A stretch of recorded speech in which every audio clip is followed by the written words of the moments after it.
So, just so you know, you're gonna have to stick pretty tight to your agenda tonight.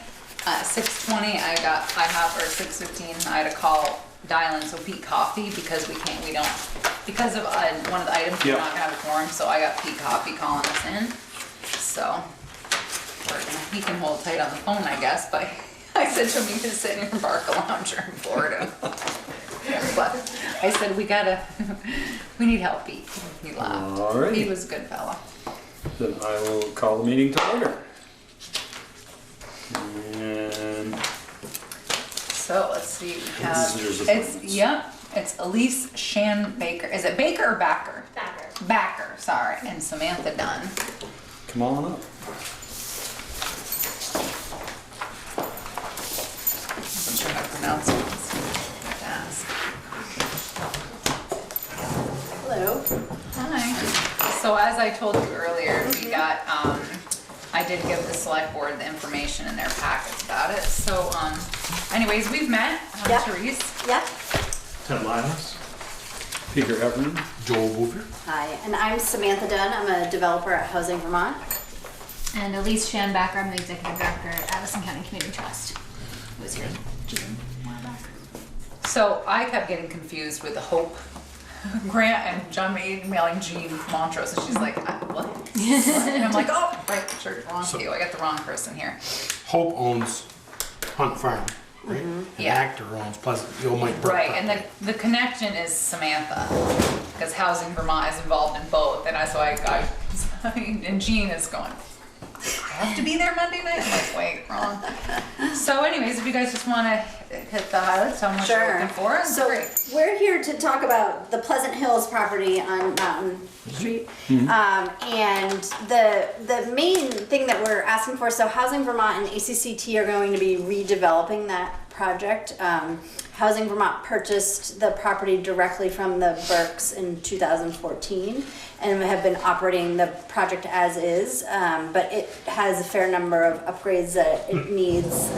It was maintained very well for, oftentimes we do this and they're 36 years old. yeah, properties are much, but it was nicely maintained. Anyway, but so to bring it up to code, bring the accessibility up to the standards that they have. There's 2 fully accessible units, but they're not actually fully accessible by today's regulations.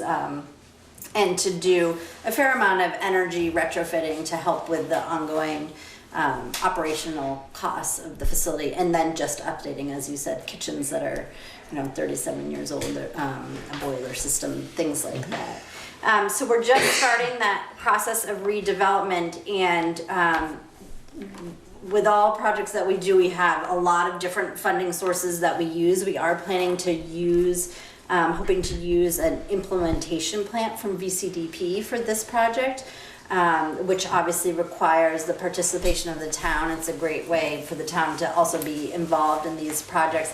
What we're asking for tonight is we're not applying for that implementation grant right now. We're just asking for the project to be opened in the electronic grants system so we can start our environmental review process. We've found that the environmental review has been taking much longer, and it's starting to hold up, or it's starting to be the thing that holds things up. So we're starting it much earlier in the process, and it just happens to be the same online system that you enter in your environmental review information is how you apply for one of these VCDP grants. And so that we're asking the town to just open the project now in that online system so we can start our environmental review. It doesn't mean that the town is agreeing to anything at this point, and we will be back in probably 6 to 8 weeks to talk about an implementation grant for that project. And that's when we would be asking for participation from the town. So the system she's talking about, as you've heard, is IntelliGrants. You've heard me complain about it. Bill before me complained about it. So that's the system. But I told her I didn't want to open it until you guys were fine with that. And so if you guys are good with that, I can open that up for them tomorrow. This is kind of like the one when Gina and maybe Sarah was in or Samantha was in for Hunt Farm? It was, Months just ago, Gene, right? yeah, Gene was in right. months ago. Yeah, I'm it's the reading the same, back of this one. exactly, it's the same program, exactly. Or the same, where the money is gonna come from, same, and also the Pass same through here. computer system. We Right, have to there pay. is some, there's some administration on our part as far as, maybe requisitioning or different things. But that's one of the great things about Housing Vermont is they're willing to pick up that slack, because I'm one who does, I don't have a ton of time to do that, and the system can be cumbersome. But I did write to the gentleman at the state, Carl Bolin, who's in charge of that, and said, is it okay if like Housing Vermont does this? And he's like, absolutely, they do this for other grants, it's fine, Teresa. I'm like, okay, because we're gonna let them if it works. And that's for it's fine. the planning grant. You're looking at the other side of the Right, yes. piece of paper, which is fine, which is for Bristol Family Housing. And the way that we often do that is where we sort of compile the data that's needed for reports, and we upload it to the system, and then we it would be Teresa know the items have been uploaded, please review and submit, so that you get to see everything Right. that's going on. But all you have to do, hopefully, if everything looks good, you just press the button. You don't have to worry about it. Exactly. So I think that's good, as long as you guys are, I don't think you have to motion, I think it's just consensus, I guess. Fine by me if the office can handle it. Yeah. Mm-hmm. Okay. I mean, it's a great, It's really a worthy effort. Yeah, is. absolutely. I did all the maintenance on that for years and Oh, years well, you and did a years. great job. And after you bought it, actually, through Mike Lorraine, I did it for a while. Okay, yeah. No, I mean, And it's, it needs some, it's ready Does for need some some upgrades. TLC. yeah, Yeah, particularly the heating system. yeah, we will be replacing the heating I system. think the day we had to walk through the pressure release valve on one of the boilers. Was that There is a lot Cute, so you saw that? Yes. That was a planned release. Right, exactly. And then I think the second part of it was, for me, was to allow Samantha to handle the administration of the already sponsored grant for. The planning grant. For, which, like I said, I cleared with Carl, which is obviously good for us, because the more help we get, the better we like it, and the easier it is for us. So I'm definitely in favor of that. It just means we just have to add them on as a administrator or Administrator, yep. so. Yeah, and just to, I know you guys participated in when that grant went in, but so Hope and the town were awarded a planning grant for the Bristol Family Housing on Hunt Farm Road, which is really just looking at the feasibility of redeveloping that property, which is similar to do some major upgrades, but it's a really small property, so that's quite challenging with the funding sources and resources that we have. So it's looking at what needs to be done and what the market is, and to make sure that that property is going to be marketable as affordable housing in that location before we make that investment. So that's a planning grant, just again to look at the feasibility of redevelopment, and then ideally we'll be moving forward with the redevelopment of that project next year. when you say redevelopment, that means, will that be like Pleasant Hills, a redo, Yes. retrofit? Yeah, New windows and things of that nature, bring it up to some TLC that needs. yes. What about emergency access, or egress rather, At Bristol Family Housing, here? at Pleasant Hills. Yes. What's your question? They're at the second floor, or the street level, doesn't have any way to get out the back without jumping 2 stories to the ground. Is that part of the plan? We won't be required to have a way to get out the back, but because there's the stairs will be, the whole porch will be rebuilt, and so there will be safe access at both ends of that I'm porch. talking about the west side of the building. Yeah, along the road. No. No. That's the east side. Yeah, she says nothing's gonna be done on that side. On the west side. Correct. On the second floor. So you don't need to provide That's emergency not egress? required by Huh. code. You have to have 2 ways to egress, so in addition to the door, the window that opens onto that Yeah, I deck understand. will also be if you can't get out your door, you'll be able to get out your window, and then the 2 entrances off the deck, or exits. Right now, there's The really windows off Never of reason the for windows asking. the windows on the west side have probably gotta be big enough so somebody can get out them, I would imagine. But we're not putting fire escapes or anything like that. we're not planning to at this point. Right, ACCT has explored the option in some of the other properties we manage of those little, ladders, the rope ones. Now, how that would work in a senior property with our, seniors Yeah. shimmying down a ladder. Maybe Well, not so much, but Just making The sure other they're in side each of it unit. is right. that I put air conditioners on that side of the building, and when the inspection occurred, I had to take all the air conditioners out, get the place inspected, put the air conditioners back in, because there was no egress, emergency egress on that side of the building. Okay. Oh, And you're So- dealing with somebody who was in a walker. Yeah. The windowsill is 4 feet off the floor, and then they're expected to crawl up onto that and jump out a window and drop 2 stories to the ground. And they made a big stink about the air conditioners being on the west side of the So building. probably then those windows are considered means an an egress. egress. I would just know from the scope that we weren't doing anything in addition I was just to wondering windows. if Yeah. you're actually going to provide a real egress, or if this is just something. I think, something we gets will checked off. follow code. Mhm. So, we can potentially look into what ACCT is talking about and have a more, They may have to something more screen the reasonable, clients so that go they're into not. that. They have to I think- jump Well, in. they're over 65 years old. Yeah. that's all it is. Well, I think the way the law reads is that that room has gotta have 1 hour fire protection, figuring that the fire department would be there and be able to get somebody out that window at Right. that Oh, I point. see. Right, and it just has to be big enough for Yeah, them to get that's them out. correct. And that will certainly be the case, yeah. All right, well, that makes sense. So then you're okay if I add, so I'll add them as administrators to both brands? Excellent. Great. Any other questions? So it looks like we'll be seeing you again. We will be back, yeah, when it's time to put together that implementation grant for Pleasant Hills. Excellent. Thank you. All right, thank you, it was nice to meet you Nice in to meet you as person. well. Contact person? There, all right, you no, gonna it's call all right, back? you got it. You're gonna call it down? No, I have to, hang on, I just have to.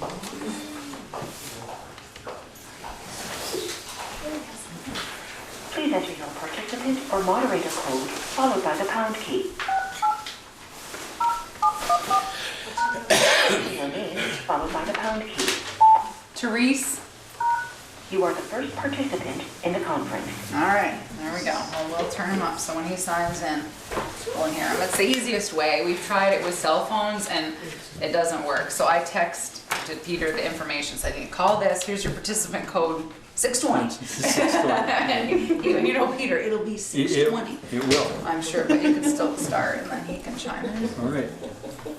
Is Peg here? She is here. Come on up. So the other good thing is, so Peg is here, which is always a good thing. Ian Albinson, the Executive Director of CORE.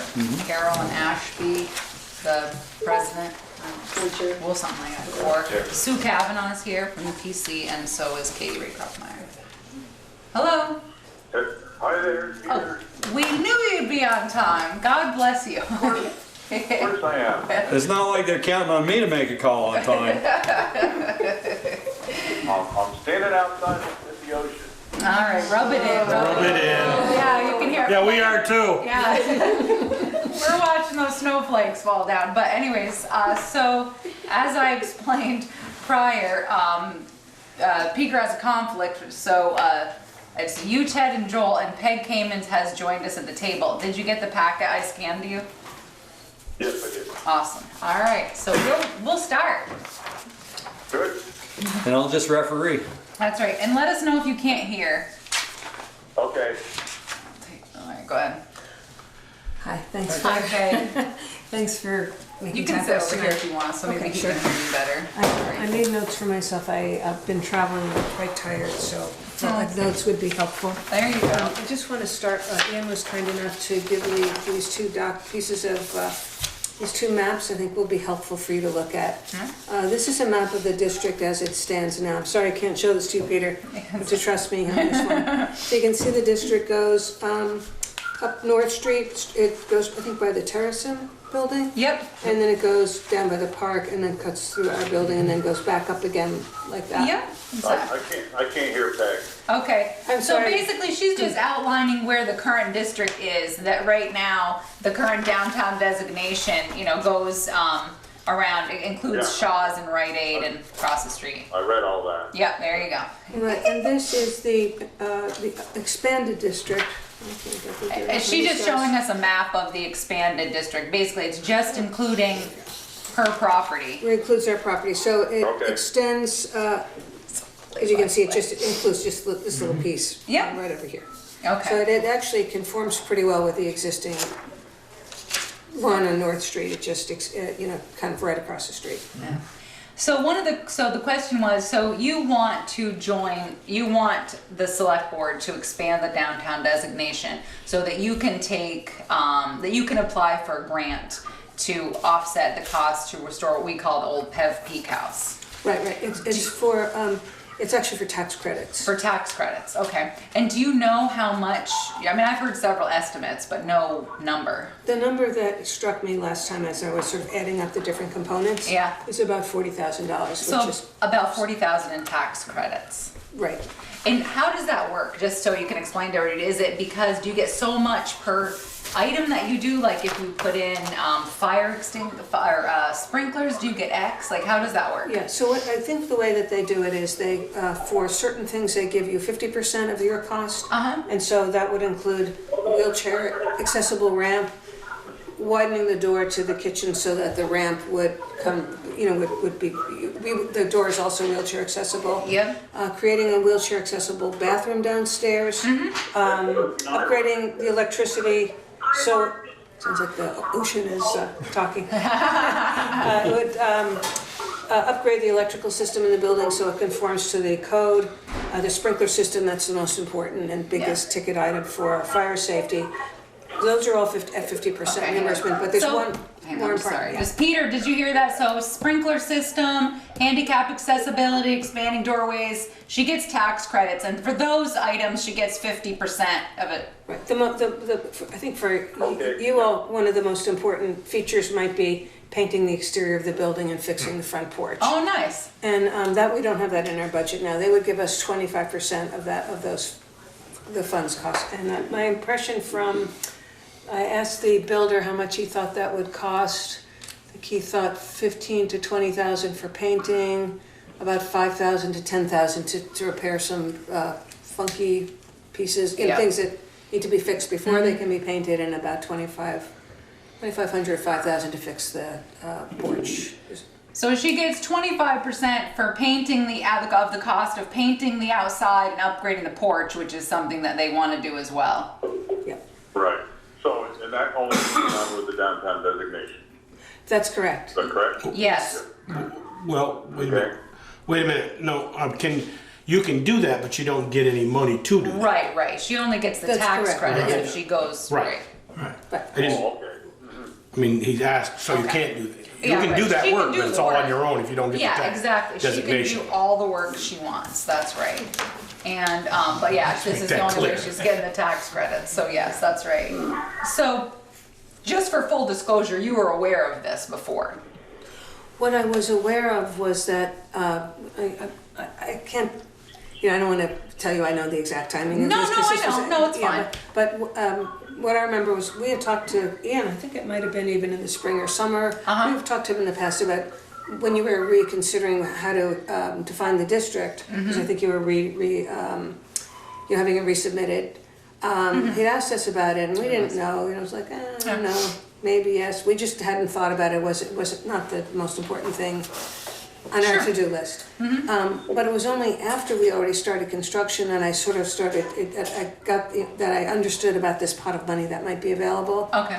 And at that point, I thought from a conversation with Eric that it might be, the biggest problem for us was suspending the work at all. Right. Because once the contractors are on site, any suspension is like an extremely expensive. Sure. There are many reasons. Winter, losing contractor bids, having the Oh, absolutely. contractor hate me. Well, yeah, once they're there, they put a bid out, they've scheduled the time, and work schedule. Yeah, we understand. Right. So when we finally figured out that we wouldn't have to suspend the outside work, because it's gonna be done, actually, probably by the end of this month. Yeah. But we understood that we had this quite narrow window, which is, I think you have to apply for the fund, for the tax credit for this year.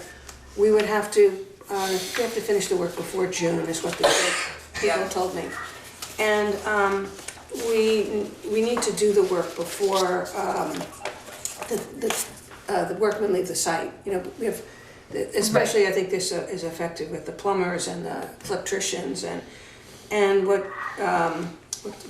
Aaron Stewart told me. He's our contractor. He said if we extend this project every day we extend it, it's $1,000 a day of general conditions, and then it's also probably another 10% added to the cost of the contractors who have to leave and come back. Sure. And it comes out to be about roughly $25,000 or so if we delay a month. Right. So that's why we wanted to do it as soon as we can. So Yeah. I am very sorry to delay this. Well, and that's why we're outlining it the Yeah. way we are, that they'd have to decide to proceed, and then we have to do a public hearing and run in the newspaper, public notices, we have to have a hearing on the 27th, and I think that Ian has to complete an application before February 6th, because I thought about delaying a couple weeks till I had more people here, and and Eric's like, you can't, because, you know, the timeline, and so hence why Peter's on the phone. Thanks, Peter. I don't know how I'd be if I were on the beach. Yeah, so, all right, So the benefits to the town are this whole, so I just want to put this little piece in. This entire 2.4 acre lot is one parcel. So it's not like you'll have, you know, we're the parcel and we would like to extend the district in this way. So you won't have any objection from anybody who lives in our community to extending the district in this way. I know that's always a concern, extending the district to have discontented landowners, but that won't be us. The advantage for y'all is that the North Street face of our project is quite visible from town. It's very visible for a lot of public events that happen on North Street, like the July 4th parade.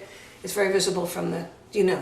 It's not on the road, in the road. Oh, really? Not anymore. Used to be. Oh, yeah. That was a Sorry, long this time. That was a long time. Really? I thought Yeah. Well, anyway, people pass there. right. Well, a lot of people go down. You know, Just because when records. we were here, I think it was a year or two ago, we had during the July 4th parade, we had a little stand on our property, and tons of people came. Yeah, up. just because Maybe they were just going almost home. absolutely. So it's on the yeah. parade route between Main Street and almost home.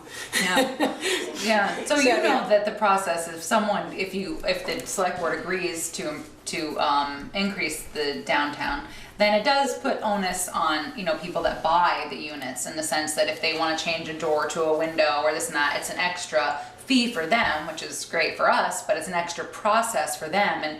And we do currently have one resident who lives in the downtown district, and to say she hates it would be an understatement. And so we just want you to know that that's just part of the gig, is it comes with wonderful things, but it, you know, for some people it could be a drawback, the fact that they have to get certain, you know, extra zoning.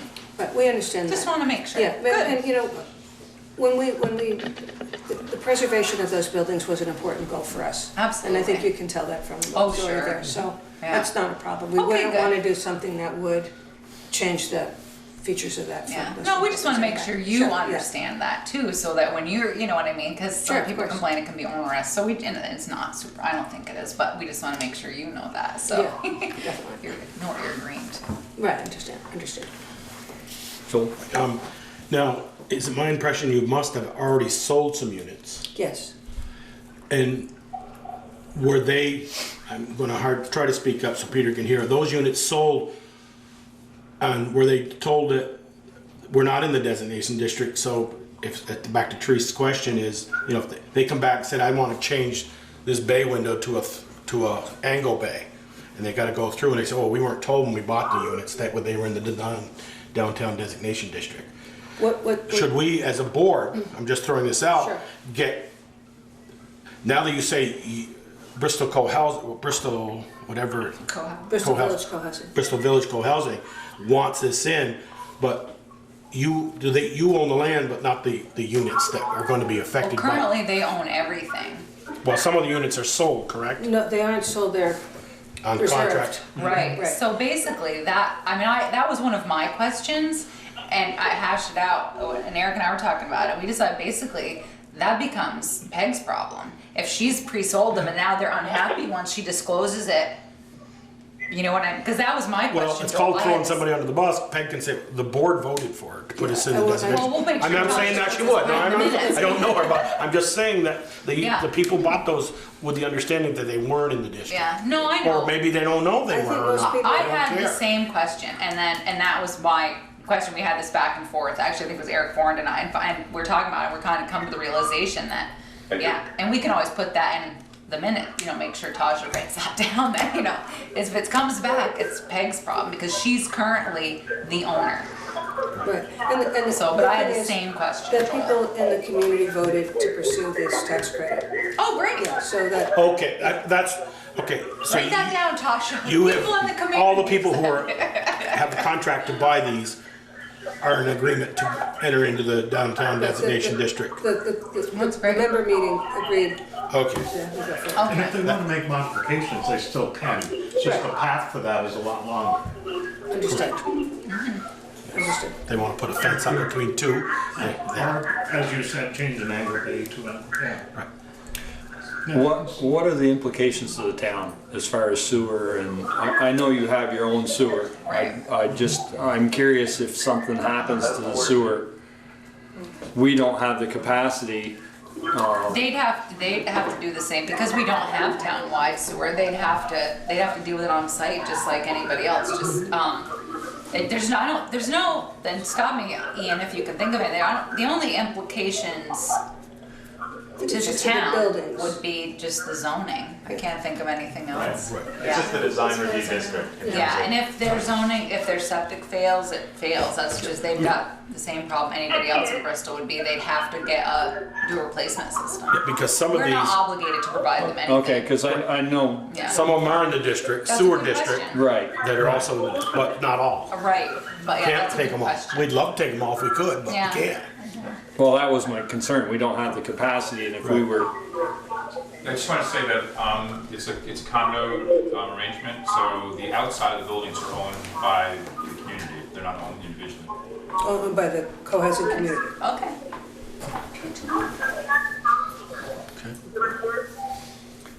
any other comments? Sue, have you got any No, concerns, I was comments? just, my conversation with Eric and via Eric to Therese was the sort of adjacency to the zoning regs, which include a map that are going now to they've been warned, the new zoning regs have been warned that doesn't include this extension. So I'm just here because Eric's not here tonight, Yeah. just to provide awareness of that concurrent process. Yeah. Right. So Did and you how hear- and how can you hear this Sue? and how this extension affects that? Like if this gets approved by the downtown board in Montpelier on the 27th, we're within a week of the zoning regs going before the voters. Right. We've already warned it. That's all. And what would happen is this, as you know, just for the record, would be, you're right, that they would go, that whole ship is sailed and it's Right. headed to vote and will pass and it's gonna be wonderful. And, but what would happen is this would become an interim bylaw. So basically, it would be in place in the select board. You'd have 2 years to put on the ballot. So you could vote this section in March 2018, about expanding the district. And if for some reason, even if it failed, it does not negate what has happened in the meantime. So even if you didn't vote it for 2 years, and it went through and then there was a change and they didn't accept it. Everything that happened within that basically just becomes grandfathered. It was allowed, it was legal, and it was all good to go. So if this board votes to grant this, Yeah. and then it goes in front in 2018, Yeah, whenever and you it choose. failed, then stuff between now and 2018 is passed or done, and then if they want to put a window or fence in after that and it failed, Right. they don't have to go through the design Right, review. right. It's back to the old zoning. Exactly, yeah, Okay. so it's fine, yeah, so it works out, and you'd have a public hearing on this on the February 27th, so, but yeah, so that's what happens, that's legal, and it gives you time, and you know what happens, I mean, you know, for, just timing, that's all. And so it certainly can be done, and it doesn't appear to be too onerous of a process. And I think that Eric was able to clarify with Ian via Gary Holloway at the state.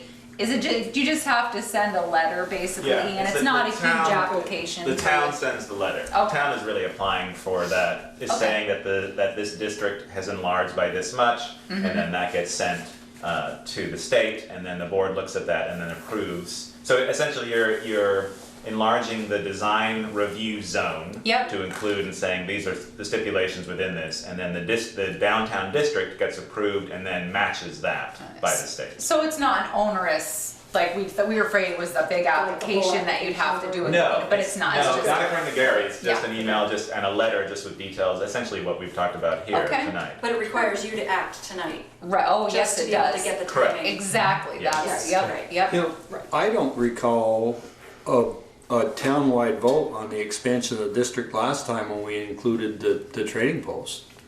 I don't know. I was a long. I thought that was part of the original. No, it wasn't. No. No, we extended the zone to when they renovated so that he could hook onto the sewer. Boy, that was a while ago. And tax credits, I believe. How long? That must be 12. It was 2006, I think, it was Yeah, before well, my that's I time. was gonna say, if it was a while. 06, that was the original application. No, it wasn't in the original was after application. that. It was, 'Cause the we original- added it on. Yeah. Because the original I don't know. application We'd didn't have to go go up all back the way and as look. far as But Katie's. this is the The process original. that they have Just go now. back in the park. It might have been while it was still under consideration then, maybe, because. I don't know. And maybe the process has changed. I mean, but this is Yeah, the process well, we have now. But I don't. That I was just definitely- curious as to Yeah, why right. all, Yeah, no, because I good don't question. recall having a townwide vote the last time Yeah. the board did it, and obviously something's changed if we've Yeah. gotta have a townwide vote, which is. Yeah. I don't know. Or a public Well, hearing. is it a Katie? vote? It's not a vote, it's a public hearing.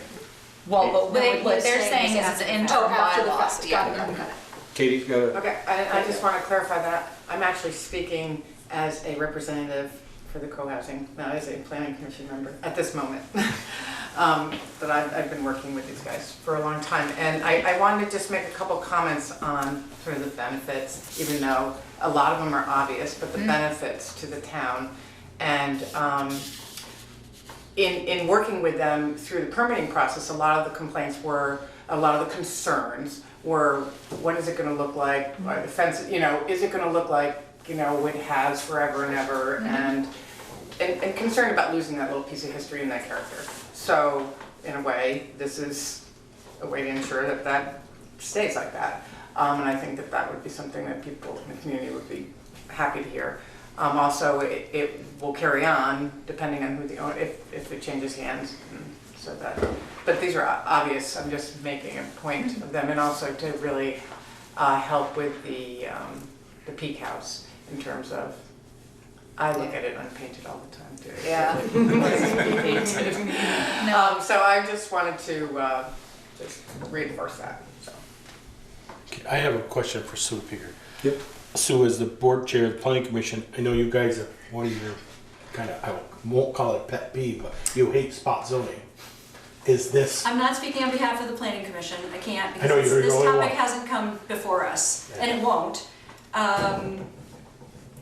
but I want to hear what their general, What's her opinion? your opinion of, Do you consider this spot zoning?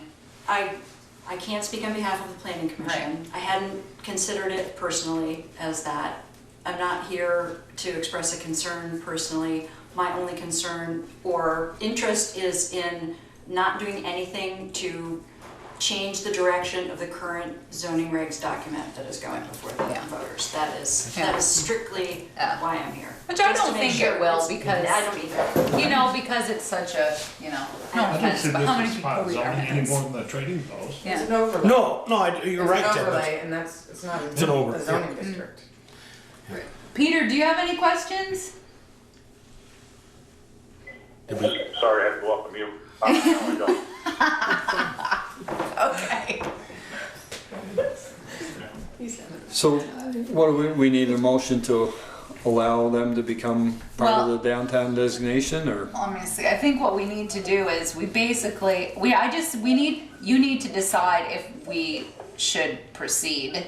Because then then we have to put in the public hearing, run the notice in the newspaper, and then have the public hearing on the 27th. So basically, you're not making a motion yet to make an interim bylaw change. Right now, we just basically need to know if the three of you are open to letting them proceed to the 30th. Because if you're not open to letting them even proceed, then we're dead right here. We're done tonight and that's it. Because there's a process. Do you see what I'm saying? If you look at Eric's thing, tonight you decide if you should proceed. We put the notice for the public hearing in the paper on the 6th, run it on the 9th. You gotta post the public notices 15 days before the hearing, and then you have the public hearing on the 27th. I do think that if three of you consent to let it move forward, then I'm assuming that you're in favor of this. And you're not gonna vote no after the public hearing on the 27th and kill the whole deal. But at the 27th, after the public hearing and we close it, we'll make a motion, yay or nay, Right. to officially put this as a designation district, correct? Right, and yes, yep, that's when you'll do your official bylaw change, yes. But if you're opposed now, I guess. I move that we allow them to proceed immediately. It's not the designation district, it's the design review zone. Design review zone, The yes. designation district is what the state does. You're so right, it's exactly. just the zone design review zone. Yeah. Alright, Okay. he made it. So what's your motion, Ted? That we allow them to proceed immediately. Joel, Peter? I'll second that. Did you hear that, Peter? He's muted again. Peter? Peter? He's gotta come off of mute. Give him a second. Okay, Ted moved to, you tell him what you said, Ted.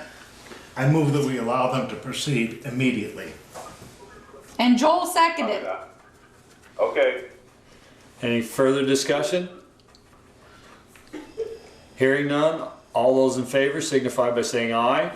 Aye. Aye. Opposed, nay. I recuse myself. Motion carried. Thank you so All right, much. thanks, Peter. Sorry for interrupting your night. Go enjoy the ocean. Bye. Bye. Okay, sorry that was a little, That was so much. God bless him for Wanting to do that. doing it. I texted him and I'm like, I gotta attend a meeting. Pickle. I guess I have a question. Do we allow alcohol at our meetings? Yeah. He probably had a beer or a drink with him. Definitely at a bar. I could hear someone, I think he was talking to his wife. Probably Might be Mark. Probably Mark was talking his ear off, so, sorry. Go on Facebook. Mark's probably got a picture of him already on Facebook. I know. So, thanks, Peg. Yeah. Oh, Peg, do you want your maps back? For us. You guys want me to keep them? Yes, thank you. All right, I'll hang on to them. Thanks, Peg. Get some rest. No glasses, okay. Thank you. The best part of mine is probably make it worse.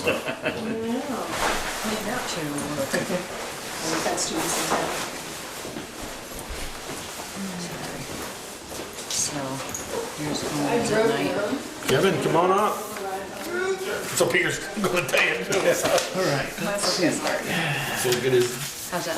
That works. Thank you so much. I know, well, sorry for it's a little awkward. I'm sorry, it's probably hard for you. Sorry, Mary.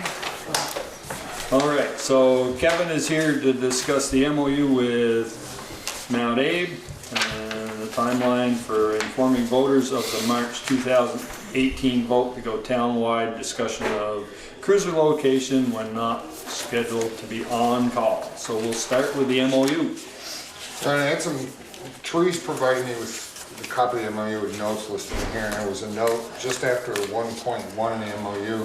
So do they have the same 1.1? Yes, I gave him the same one So that they've I got, gave you. yeah.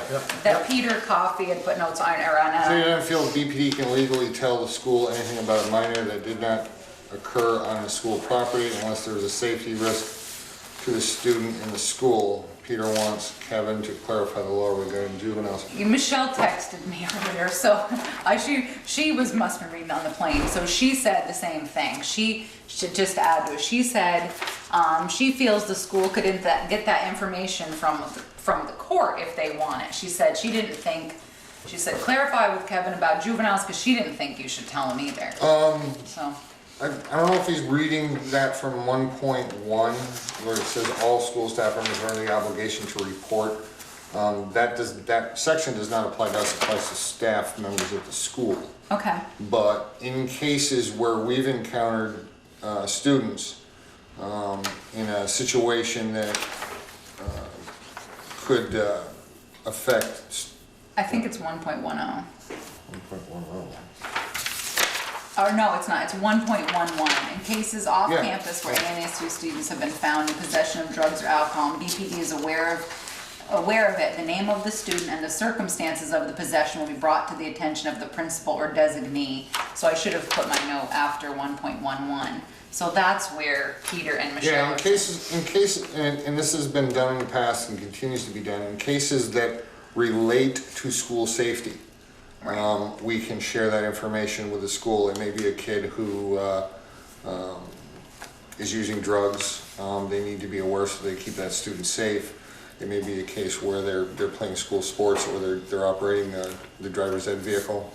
So, I mean, we can't tell them about a kid who stole candy from Maple Fields. Right, but if you bust a underage drinking party, right, you give those names to the school. To the principal. To the principal. And then things happen to those kids. They can't join National Honor Society or things like that happen to them. So what they're asking is, can you release this information about juveniles? We've done it in the past and continue to do it. And the principal has the responsibility of sharing that if it's appropriate.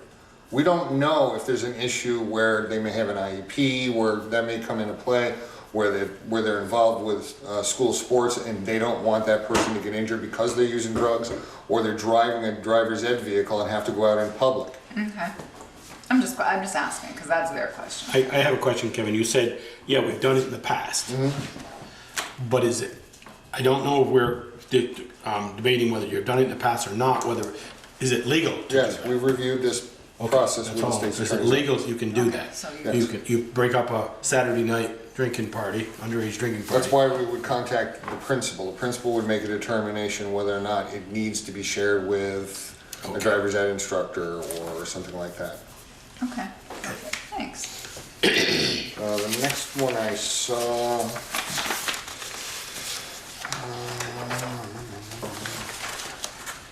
I think, well, I'm gonna stop because Michelle had a question on 4.12. Question this talks about questioning kids at school. I'll just read you what she texted me, okay, Kevin? Michelle has concerns about the BPD questioning students without parental permission or presence. But I'm pretty sure in here, when I looked at it, it said you would only do that in an emergency. They would, the school's policy, well, let me back up. If we are going to talk to a juvenile, mm-hmm, who may be a witness, may be a suspect, the same rules apply to an adult. I don't have to call a parent when I'm talking to a kid. What I do have to do, if I'm talking, this would be the same if I was talking to one of you, if you were suspected of a crime. If I place you in a situation where you might feel you are not free to go, that constitutes custody. And if there's custody and questioning, you have to advise a person of their Miranda rights. With a juvenile, you need to do that with an adult present. So if we're talking to a kid who's just a witness, we don't have to call their parents first. Their parents don't have to give us permission. We can talk to the kid who's a witness. And if it's a suspect and we're talking, some kid walks into my lobby and starts talking to me about something and they're a suspect in a crime, and I go, well, while you're here, I need to talk to you about this, and they admit to it, there's no violation of their rights there. You have to have custody and questioning in order for Miranda to apply and in order for parents to apply. The school's policy on interviews, and this is any third party that comes in to talk to a kid, is they at least advise. I think it says that. They at least advise the parents that that's happening. Yeah, it says parents or guardians who will have been given the opportunity to be present at the time of questioning, except that questioning may take place without notification of parents if such questionings is, and it gives you the 3 reasons why. Okay, So that makes sense. their standards, because they've got the kids in their custody, is different. They want the parents to be notified when possible. So Okay. we understand that, Yeah. and that's fine. But what we, in going through this process, what we are trying to avoid is there seems to be this perception, and it's because of the way things have been handled in the past, that we can't talk to any kids unless we talk to their parents first, and that's not true. Yeah. We Too have- much court TV. Right, right. So, but they're wanting, and it's not just us, the DCF comes in, or, some other agency, state agency comes in and talk to a kid. They want to let the parents know that they're being talked to. And if the parents object, we would have to approach it a different way. All right, thanks. So the other one was 4.21.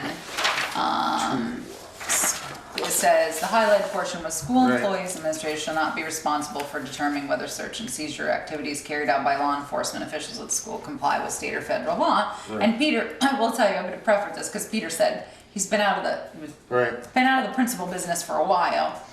But it's what he wanted to know from Kevin was, can a school administrator search students' pockets, pocketbook, book bag, or any personal property? Yes, they can. They just have to have, we have to have probable cause to do a search. A school official is responsible for the safety of the kids. They just have to have suspicion. Okay. They have the right to do searches. We could not search with the guidelines that schools can use. Right. And So they can say, hey, John A. Jones, pull your pockets and empty your pockets out on the Right, desk. right. The principal can do Right. that. Okay. I'm trying to look at my notes as it relates to the questions. The second part is that Peter believes the school is responsible for a student from entering and exiting school property. So how can this policy say the school are not responsible? Please refer to the highlighted Yeah, text. 'cause If you go just above that, Yeah. a police officer may only search when probable cause exists that a crime has been committed and the evidence sought is related to that crime. What this section of that policy is referring to is we understand, or should understand, the laws around search and seizure. The people at the school do not, so they shouldn't, I guess, interfere per se with our doing what may be a lawful search or seizure at the time, because they don't understand the laws around it. So Okay. they have different policies on search, as do we. Ours are based on law and probable cause. Theirs are unreasonable suspicion, so they're not to interfere. We wouldn't necessarily search someone at the school anyway. I'm not saying it wouldn't happen, but I don't see too many situations where we would search a student. Typically, when we do searches, under emergency circumstances, we would search a kid. But if a kid refused to comply with the search in the same way that when we stop vehicles, if someone, if we ask them, can I search your vehicle? And they say no, if we have probable cause, we have to seize the vehicle and apply for a search warrant. The same thing would be true of a person's person. But there may be exigent circumstances where we could go ahead and do the search if we had probable cause and could articulate those emergency circumstances. All right. That makes sense. My other question is, I suppose Art Seer is not considered a he is not certified. Well, he still maintains certification as a police officer because he was a Burlington police officer within the last 2 years, I think. But he's not currently certified, nor is he working for a police agency. He works for the school. That's The what I same was- thing was true with Kenny, but he was a certified police officer working for us, so they were kind of walking a fine line with him there. All right, that makes sense. So I just wasn't sure, Kevin. I was like, oh, Kevin will know. Okay, then Michelle had another question on page 7 under other services. Yeah, I have a few there.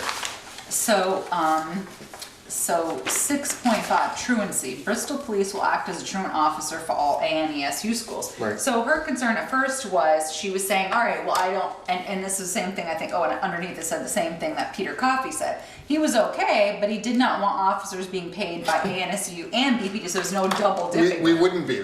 I said it's part of the $8,000. Right, exactly. And so what Michelle was concerned about was how much time that took up. She was like, well, The typical truancy case or truancy case involves a police officer going to a house. Well, there might be an attendance at a 264 meeting prior to action by the truant officer. That's something we've been doing real long. But when a truant officer has to act, what they do is they go to the home and they serve a notice to the parent that the student is truant and that they have to get him into school. If further attendance problems come up, we may be asked to do a criminal case. That's very rare. In talking with the superintendent, there's, and I've had this conversation with Mount Abe over the years, there's a real problem with truancy in the elementary schools in that they don't always consistently handle them. And we both feel, the superintendent and I both feel, that if there was more consistency in the way they deal with truancy throughout K through 12, then you can reduce the number of kids who drop out of school. And that's really the focus of that effort. And I would say that probably the number of kids that we would have to deal with from the 5 elementary schools would be light. I mean, we only do, when we serve notices from the high school, maybe 3 or 4 a year. It's not a large number. So I think. And you're talking about driving to someone's house, serving a notice, and that usually corrects it. Yeah, so that's what she had asked, as if the money, No, they're not paying us. Exactly, and that's, I was like, no, it's part of the 8,000. Where'd you get that idea anyway? I don't know. Because other services, it makes it sound different. And then the one up above that, contracted labor, Bristol Police will schedule an officer for any functions as requested or required. So if you're doing graduation, basketball games, that sort of thing, that's still part of the 8,000. So there's no more detail labor. That's not part of it. No. Because I had a question on No, that's that we bill that at an hourly rate for detail labor. And they've agreed to that. Yes. I think we should put a sentence. I think it, Bill Mail, who? The school. Yeah, okay. I think that should at least say, this is bill or something paid. So I think Outside of contracted the labor. contracted. Yeah, so is everything else in here? So let's go through 6.1, so security is. Well, parking enforcement is not, parking enforcement is something else we do. It's nice if we put it in there, we're gonna do it whether we have the MOE or not, but. Is emergency service response 6.3, that's included in the $8,000? Yes. So the the ones that would be security, 6.1. Emergency or service response, 6.3. And truancy, 6.5. So I would recommend to the board and to you that we put some language in there that under contracted labor 6.4, Bristol Police will schedule an officer for any function as requested or required and bill the appropriate school or bill Mount Abe separately, or I think there should be something in there that makes it. How about that 6.0 say, services provided by the MOU? And then, and then pull that 6.4 out and says, other services paid for separately. Well, you said 6.2 and 6.4 were taken out of that, is that Yeah, correct? because parking enforcement. So 6. See, the other one, don't say other services, put 6.0 and take out other services, and says services provided by MOU. What? Can I make a suggestion? The ones that I just pointed out that are part of the 8,000, move those up so they're 6.1, 6.2, and 6.3, and then 6.4 and 6.5 would become 2 and 4, yeah. Would become take 6.4. Well, all you're going to do under 6.4 is we'll schedule an officer for any functions as requested or required, and to be billed at current detail rates. I think that. You guys think that sounds good?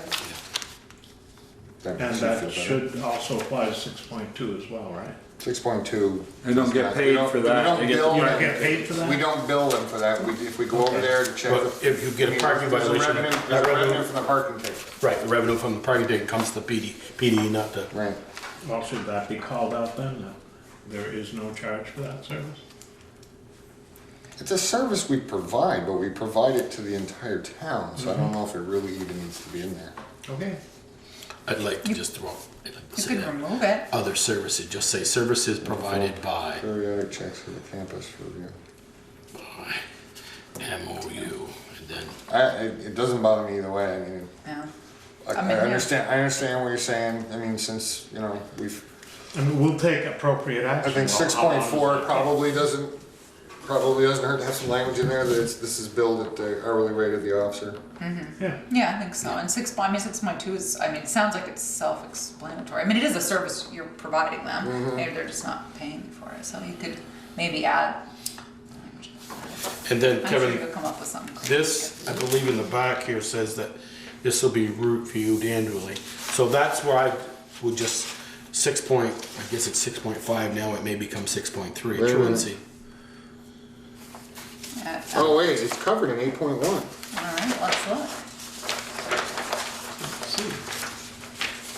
For any consideration, Bristol Police Department providing services. In the case of contracted labor, the Bristol Police Department will make every effort to schedule part-time or straight-time officers before scheduling officers who would have to be compensated an overtime rate in contracted labor situation.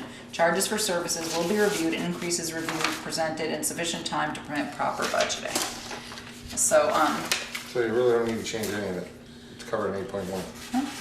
Yep, it is. I thought it was, that's what I was looking here for. So I guess my only last question is, I mean, we're gonna review this every September 1, it says annually by September 1, so Yep. sometime in Yeah, August. the And you'll say, hey, superintendent- you know, we had 40 cases of truancy and we went way over. We're gonna make allowance for that maybe the following year. Well, yeah, I mean, I've been recommending this for a number of years. We still would track, and in the monthly meetings with the principal, I would report to her, since they're not getting a monthly bill, I would report to her what's happened over the past month. When we come to the summertime, when, and that's, the superintendent thought, you know, renewing this in the summer before the next budgeting cycle makes sense, because then we'll have that number. We would use the same calculation that we did before for our budgeting anyway, in that we look at what's the 3-year average for responses and contracted, you know, and security checks. Okay. So if we were, the advantage to this way of doing it is if we don't respond over there as much as we think we're going to, we don't see a deficit and they don't see a surplus in that line, and vice versa. You know, if The line is, that's what we get to provide the service, Right. and they get the service for that amount of money. Right. It doesn't cost them more or less, and we can budget. And if we go over there a lot more as a result of it, then probably we'd end up charging them a little more for it next year, and they would budget a little more for it next year. And if we didn't go over there, same thing, it might go down from the number that's in here. So how do you, so you can track that, and is that something that the select board wants to see, or do you just wanna see it annually, or do you wanna see it every once in a while to know how it's working? We or probably what's- ought to see it quarterly, so Yeah. if you know. Well, you'll see it, you see it in the press releases. Anytime we respond over there, it's gonna be reflected in the press release. I guess what I don't wanna see, you know, Kevin runs to the furthest tip, the Starksboro or Moncton, to serve a truancy office, and we don't have another officer on, and then we have a call or something, and we pay contracted labor, or we pay overtime for that person to come in to cover something. Oh, so, but yeah, basically, yeah, I get what you're saying. So he wants someone to be on duty when you're, what Joel's saying is he wants someone to be on duty besides the officer going to Starksboro. Okay. It wouldn't be any different if we were going out there to cite someone on our own criminal case, Yeah, we just come back. Yeah, I hear what you're saying, Wouldn't be but any different if we're I don't talking wanna about- say, hey, you gotta cover for me, I got 3 truancy cases today. Well, I would think that Kevin would, he certainly understands his budget, so he's not gonna pay someone overtime when he's not getting overtime from the. No, I mean, it would be done in an appropriate way so as not to affect other services. Okay, thank you. Okay. Yeah, that's what I was looking for. Common sense, I try to use it as much as possible. There you go. That's still, no comment. Yeah. All right, what else we got? Anything on this? You got them all? Is that it for that? Well, you need to make a motion to authorize myself and Kevin to sign it. So we didn't really see any changes, it looks good. No, it sounds Questions? like you answered everything and sounds good. I'll make a motion that we have the town administrator and the police chief enter the MOU with Mount Airy Union High School and Addison at Northeast Supervising Union for the MOU policy. Any further discussion? Hearing none, all those in favor signify by saying aye. Aye. Opposed, nay. Motion carried. The next thing, timeline for informing voters of the March 2008 vote. 2018 vote Yeah.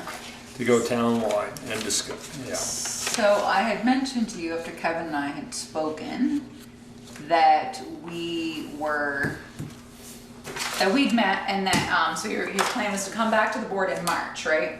With a PowerPoint presentation to include the budget, and we talked to, and Kevin understands, we've been through this umpteen times about, what he thinks people in the district are going to see, like if this is what you're currently paying, how long until they get back to that. And so he's gonna do that and the budget and officers and. We want to be able to show district residents what the cost is going to be. I mean, I had a conversation with somebody when there was talk about this back in 80s or 90s, no, late 90s. The district resident I was speaking to didn't like the idea because they want to pay more in taxes, and I explained to them you wouldn't. Sometime after I talked to that district resident, I learned that the same promise was made for a town-village merger, that your taxes would drop, and they did for the first year, but not the second year. Yeah. And I was able to show, because I did a 3-year budgeting, Buzz Booger actually asked me to do it. For 3 years I budgeted the town and a village police department, and I even played with the numbers on budgeting. I even literally doubled the budget, and was able to show that your resident tax for police service would go down. Of course, if you live in the town, you're going to be paying for something that you didn't pay for before, but it's not going to be at the level that the district residents currently pay. And I actually strung it out for a number of years to see how long it would take for a village resident to see their tax cost for police service match what they were paying before a merger. Had I saved all that information, I could probably just hand it to you, but I do know, I will say, Kevin, that in order for me to move forward with this, it's gonna have to be a savings for me to support it. It's gonna have to be a savings to the district residents and not be too big a burden on the town's residents. I mean, otherwise. Well, and from my perspective, we need to do it in a way that the officers can provide the service that the district currently gets. I know that one citizen talked to me about, and I've had one town administrator, not this one, one town administrator tell me that, that we could do it with the same number of officers we currently cover the village for. And I said, no, we can't not provide the kind of service we're providing now. We would need more officers.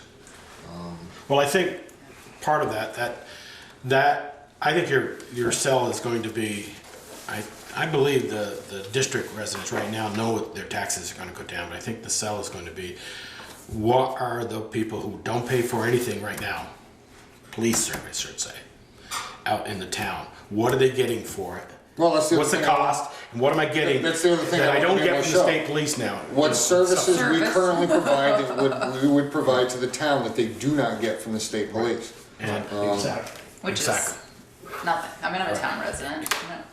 Yeah. You get a phone call or two. What'd they steal? They kicked the front door in? Yeah. Give us a report and mail it in. And we don't. They're not going to do a VIN verification. We don't do phone calls. I mean, on rare occasion we'll call a complainant, but we go to your house. But I guess take every call that comes in. As you know, Kevin, I'm on the advisory board that we're not,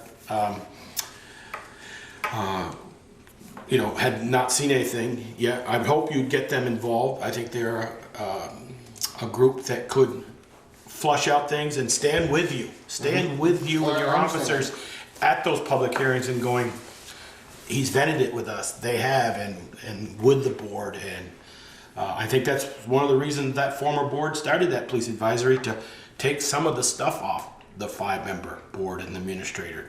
Not just there, oh God almighty, absolutely not, but just to vent things and show to the public, you don't hear, what are those selectmen doing now? They say, you know what, no, they've been through it, and we think we ought to. You got more people in town saying, yeah, I think we ought to expand. And if they can come from the police advisory, flush it out, all the things, help with the public hearings, help with the mailers, I think it's only going to be helpful. I agree. So one of the things Kevin and I talked about today, I just wanted to tell him, obviously some of the things that we're hearing already are, let's talk about how this would be as a vote. This is not a 2-vote. This is not a 2-step vote. We don't, one vote isn't to disband and the second vote is not to make it townwide. It's one vote. When they wrote the merger document, that's the way it is. It's basically, shall the voters of Bristol agree to disband the Bristol Police Department to go townwide? It's not, this isn't a twofer, you know what I mean? So not that. The other thing is too, the other rumor that's been kicking around is, no, the town of Bristol also, because of the way the merger document was written, the town of Bristol Select Board cannot, nor do they have any plans to, make current police department employees apply for their jobs. They can't do that. That's part of the merger document. It says we will adhere to state statute regarding police officers. So just if that's out there, that's not true, and this is the way it's going to go, and this is the way it goes because of the way the merger document was written. So just to let people know that right away. And I think, thank you, and I think part of Kevin, your PowerPoint and all your presentations, especially to the public, is to show a kind of this would be an ordinary shift. We'd start an officer and blah, blah, blah. You'd show kind of, and then say, what you're all wanting to know, where's the budget? And then this is where we think, that's why I think that's all got to be in part of the package. Did you see my public forum on the drug problem? I did, I went to it, It'd be a actually. lot like that. Yeah. Except with PowerPoint. And we talked, one of the things Kevin and I talked about was certainly implementing some of the same strategies that we used for, the fire department and people out and raffles and all that. And so certainly, once it goes through. And the other thing too is, this isn't just Kevin's to sell, it's all of ours. It's the select board and everybody. So once you see his presentation and you work out the advisory, the select board, the administrator, the entire office. So, You can't show the number of times in a year that you have to go outside of the district. I think that would be very helpful. And what I think is going to be useful when we talk about this. State police are called in. Well, that might be harder to show. Some of the statistics are difficult to come up with. We've already looked at some stats that we can generate from our computer. One of the things that I thought was important is response times. That's right, you told me this, yeah. And in a significant number of cases, the response time of the state police is 0. Right. And that's because they not 0 in there right there, 0 Right. when they Zero. don't show No, up. it makes 0 it- in it's they're the right arriving thing. like that. Yeah, that's what it says, Yes. yeah. And that's because, and that's why I've said in the past, it's difficult to get stats from the state police to show you how many calls they get in Bristol. There's 2 ways those things happen. They get a call for a complaint and the dispatcher starts the case for the trooper and the trooper says, I'll handle it by 21. So the fact that they're making a call, which they do a lot, they show them arrived because they're calling on the phone. The other one is they get dispatched to a complaint and as they're responding, I know this because I hear it all the time. And they do it to us too. So there's some problems with ours, but ours aren't as bad as it. You're responding to the complaint and they haven't started a case yet. And they'll even ask the trooper, do you want a case for this? Wait till I get there and I'll tell you. So they get there, they tell, yeah, go ahead and open me a case. So they open a case and it's got dispatched and arrived at the same time. And some of that is dispatch error, not any of those 2 things, because I've had cases where I've got a problem at Mount Abe, I'm at the office, I call dispatch and say, start me a case for a juvenile problem at Mount Abe and show me en route. And I want them to do that because I want to show our response times. But when I leave and head over there, I look at my screen and I'm already there. You didn't know how good Well, I understand that because I've been on calls where you call and ask where the state police are. Well, they're on scene. And it's like, no, I'm standing here, they're not. Right, well, and I think we can address some of that. We know what the average response time is to Bristol complaints by state police and the average response time for us to any Bristol complaints, village and town, from that same database. And given their edge with the 0 responses, we still beat them in response on the average. Where we think we can get more accurate information is to look at cases where we have responded with them to Bristol town complaints. We usually beat them. I'm not saying they're not trying to get there. They're usually coming from. No, well, they could be coming from Orwell, or they could be coming from. I think that'll give us a little more accurate sense for response times. But those are the kinds of things we want to show people in the town. That, you know, I mean, it's common sense, we can probably beat the state police, but I think we Unless they're show, in town for something. we show response times, we show the calls for service we take that they just won't take, and those kinds of things. I think we have to sell. I was told early in my law enforcement career that a municipal police agency is a service that people will do without if they have to. And I get what you're saying, and I agree with you 100%. We have to show them that the service we get in this community from this department is worth the investment. I would probably, in the conversation we had this afternoon about the individual who had some issues with the budget, I would probably say the same thing in a letter, and I'm considering writing one to the Addison. You know, our upcoming budget, if you're talking percentages, it looks a little scary, but if you look at our actual operational budget, it's a very trim budget. We're taking a big hit from insurance costs, and that is not something that we have any control. My fear is that people might think, well, the taxes are going up for the police district, I'm going to vote no. The last time this happened, I had to didn't have to let somebody go. Fortunately, the fourth position was vacated by a departure of the officer, and we didn't have to let someone go. I don't want to have to let another person go and lose another full-time position because people are upset that we're getting hit with, you know, a large tax. Yeah. And Gayan did insurance a nice article on that, explaining that in the select board. I remember it was Peak or someone worked out the number, which escapes me right now, but it was a big. It's less than. It's ridiculous how low it is without that. If you didn't have that workman's comp, huge. Boy, is that hard to explain. It sure is. But you know, the good thing, it's one line, and it is difficult. Please, to explain. everybody, go to that line. But however, that's where it, the and budget that's is. certainly what I've said, and Gayan did a nice job, I thought, in the Addison of explaining that too, and so certainly, but you're right, Kevin. That should be highlighted in the presentation. You know, What's that? the fact that if you take out the workers' comp issue. I'll it's a address it real at the hearing. reasonable, You know, Yeah, we'll have a probably couple- two hearings before Yes, town meeting? yep, we do. One is obviously the night of, and one is the 2 weeks a 20, week. it's not February, I looked over on the calendar, I can't tell you, but I will tell you which one. It's a really tight budget. It is, absolutely, it was a good I budget. mean, we knew that was gonna be painful, and we did what we could to trim it down just as much as we could. There's no fat in the No, and I budget. told people too, I said, as soon as I opened the bill and saw the bill, I had the guy underwriting on the phone. I mean, so we've had that. It's funny, what I will tell you is what I've got in the meantime is several solicitations from different occupational therapists and doctors, and they need, offering support, which was nice. Talk to Nerf about police uniform. Nerf, that's Nerf, right, yeah, Nerf that's what I told police. someone that. So he's gonna wrap them all up in bubble. Bubble wrap. Any comments, Jimmy? Anything you want to share? No done. We've given Kevin the stats we had. He asked for the pros and cons, versus townwide. He asked for other suggestions of what services we could provide. He asked for response times, which we did a basic, if a police officer from Bristol had to respond to your house, and how long it would take a trooper who could be in Orwell, could be in Ferrisburg. We showed the time difference, so he has all that information. Sorry. That's a good ring. That's a good ring, police chief. I'm gonna have to slap you after.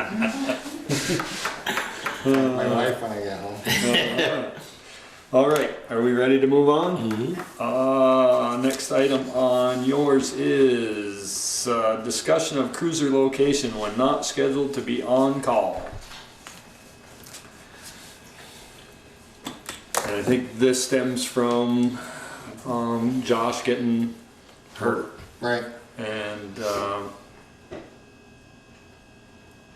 I think what we're after is to have the cruiser located at the station is what we're looking for.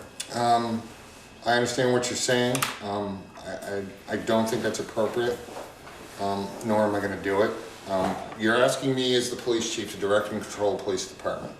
I don't believe the board has ever tried to direct the fire department on how to deploy their equipment, or the road crew on how to deploy their equipment. What we currently do and have done for years is when an officer is on call, they have the ability to take a cruiser home. whenever I'm in town, I'm on call and have been called out for emergencies to assist another officer, to respond to an emergency when there isn't an officer available because they've taken someone to jail or something like that. Whenever I'm not on call, I think this came up a while ago when you were asking me why the cruiser was parked at Randy's house, and he happened to be on vacation at the time.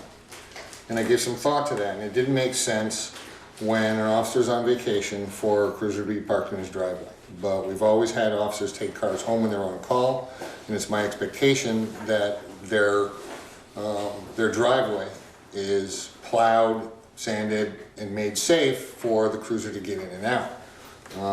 When I gave some thought to that, I thought, no, it doesn't make sense for the cruiser to be parked in his driveway, or my driveway, when I'm, 500 miles away.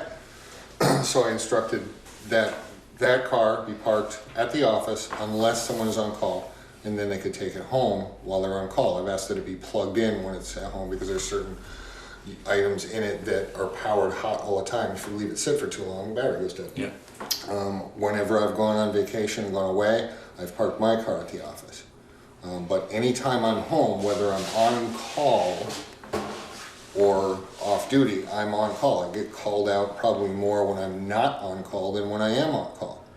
The most recent one I can remember was several weeks ago or months ago, where I think Josh was at jail and there was a fight, a domestic in progress on the park. There was not time for me to respond to the PD, get my car, and then go there. I responded in my car. There have been cases in the past where I have responded, and there could be cases in the future where I'd have to respond in my car because the two cars are at two different people's houses. Where I have to respond with my truck. I don't have blue lights, I don't have a mobile radio. I've nearly wrecked the truck once trying to grab a portable radio to find out where an officer was. And I was almost shot once responding to a complaint in my wife's Subaru because the vehicle involved in a shooting across from the bar was a green SUV. I was driving a green Subaru station wagon at the time. It makes sense for us to deploy vehicles to officers' homes when they're on call, and it makes sense to deploy a vehicle to my home when I'm on call, unless I'm away from home for a day or two. It's done by every police agency that has on-call response. We've had one injury of an officer parking or leaving a car. We've had, I don't know how many injuries of officers doing door checks. Should we stop doing door checks? Randy's been injured twice assisting state police. Should we not assist state police? I understand that this was a large claim. The reason it was a large claim, my driveway was bare. The paved driveway was bare. It happened to be because when he told me what happened, I said it couldn't be, the driveway was bare. He said, I slipped on something. Well, I went out there, and I guess during the day, the sun warmed the snow, and there was about an 8-inch puddle of water that had frozen by the corner of the car, where he parked the car. He wasn't injured per se because he slipped on ice. He injured himself because he fell and caught his arm on the trailer hitch of the car. So it makes sense for officers to have the ability to have an emergency vehicle in their driveway. And for that reason, I would say that it's appropriate for me when I'm around. If an officer needs help, dispatch calls me. If the officer's tied up, they call me. And it makes sense for me to have a car in my driveway to respond to emergencies in the same way that when an officer's on call after a shift, that he has the ability to take a cruiser home. Certainly when I'm on vacation, I go to South Carolina, I used to go to Connecticut to visit my mother. It doesn't make sense for that car to be parked in my driveway. And it should probably be parked either at the station or somewhere like that. I guess to clarify, then there won't be somebody coming to your house to pick the cruiser up? If they need it, because the other one's tied up, yeah. Yeah. But that's rare. Well, it's not that rare. I mean, if Josh is taking someone to if Josh is taking someone to jail, right, and Jory comes on duty and there's no cruiser, she has to come to your house to right, get the cruiser. Right. Or if for what there's some depending on the ETA, the officer coming back. I've had officers call me on their way in and says, I understand Josh is tied up with an arrest. Mm-hmm. You know how long he's going to be? He said he should be back probably by 5:30. Mm-hmm. Shift changed at 5. Mm-hmm. in that case, I think the other night, I think Josh had an arrest, and I texted Randy to let him know, so he had a heads up that he was tied up. I said, if you have paperwork that you need to do, go ahead to the office and do that. If you need a car, come grab mine.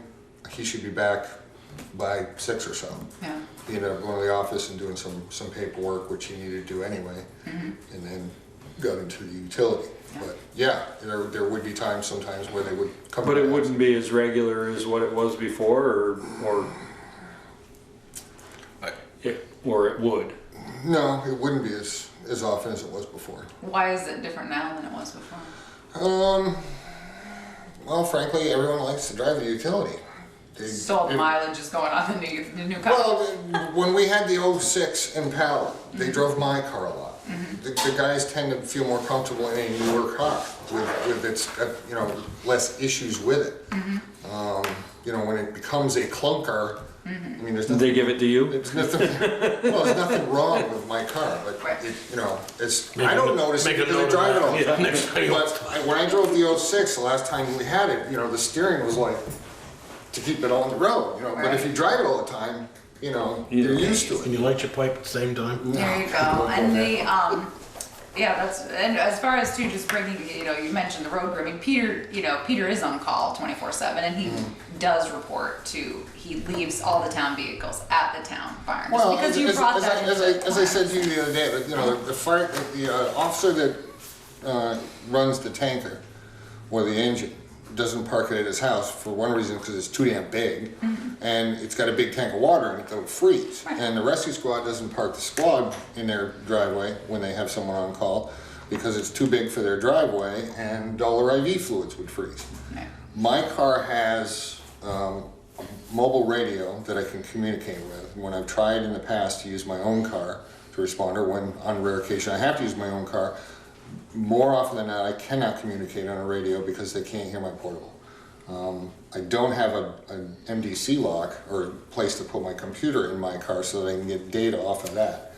I don't carry a patrol rifle and a shotgun in my truck, so I can't respond to emergencies with that stuff. All that stuff is in my patrol car, unless I'm leaving it for, I'm going on vacation, I pull all that gear out of it. But all the gear that, I had a complaint. I was driving to Burlington to pick up somebody, and I ran into a dead deer in the road, nearly dead deer in the road, and discovered I didn't have my badge, I didn't have a gun, I didn't have a safety vest, nothing in my truck. It's my truck, it's not my police vehicle. And when I respond in it to complaints, I don't have anything in it to keep me safe, the public safe, or find out what's going on. And more often than not, when I leave my house, the first thing I have to do when I pull out of the driveway is ask dispatch, what is my officer's status? Because when I come out, when I'm not on call, I'm coming out because one of my officers is in trouble and needs help. I don't really have a huge problem, Kevin, with you. You are less than a mile up the road from the center of town. You're less than a mile from the garage. But mine is, even I could probably say, Randy, you're down on 116, a mile and a half away, but Josh is up in, and I don't mean to pick on him, he's up in Lincoln, he lives in Lincoln, and if he's on call for Bristol, he's got to come where? To Bristol. So leave the cruiser in a nice heated Josh goes, and leave it over, wait a minute, let me finish, leave it over there in the Sallyport, nice heated garage, all the snow's off it. Now, I could be really flexible and say, on call with non-wintered months, from December 1 to April 1, you don't take it home, it stays in this. If you're on call out of town, if you live out of town. I wouldn't want Bob Worley taking a cruiser to Virgins if he's a part-time, or, that's what I'm thinking. Well, in the past, when Chris Scroden worked for us, and he lived at home over in Weybridge, under certain circumstances, I let him take a car home. But, I want officers to be able to respond in a timely manner, so when they live too far away, they don't get to be on call, because we want them to be able to respond quickly.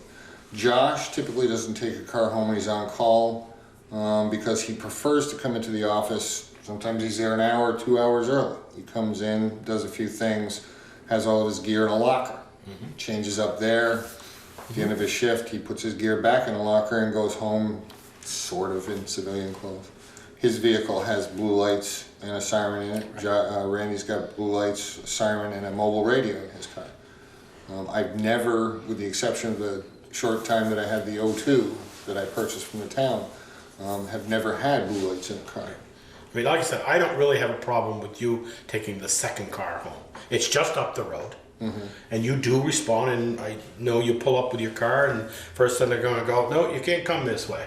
Knucklehead, go around. This is a police Well, I station. think the problem before was somebody would go to Randy's house looking for, because there'd be a car at Randy's house and a car at Josh's house.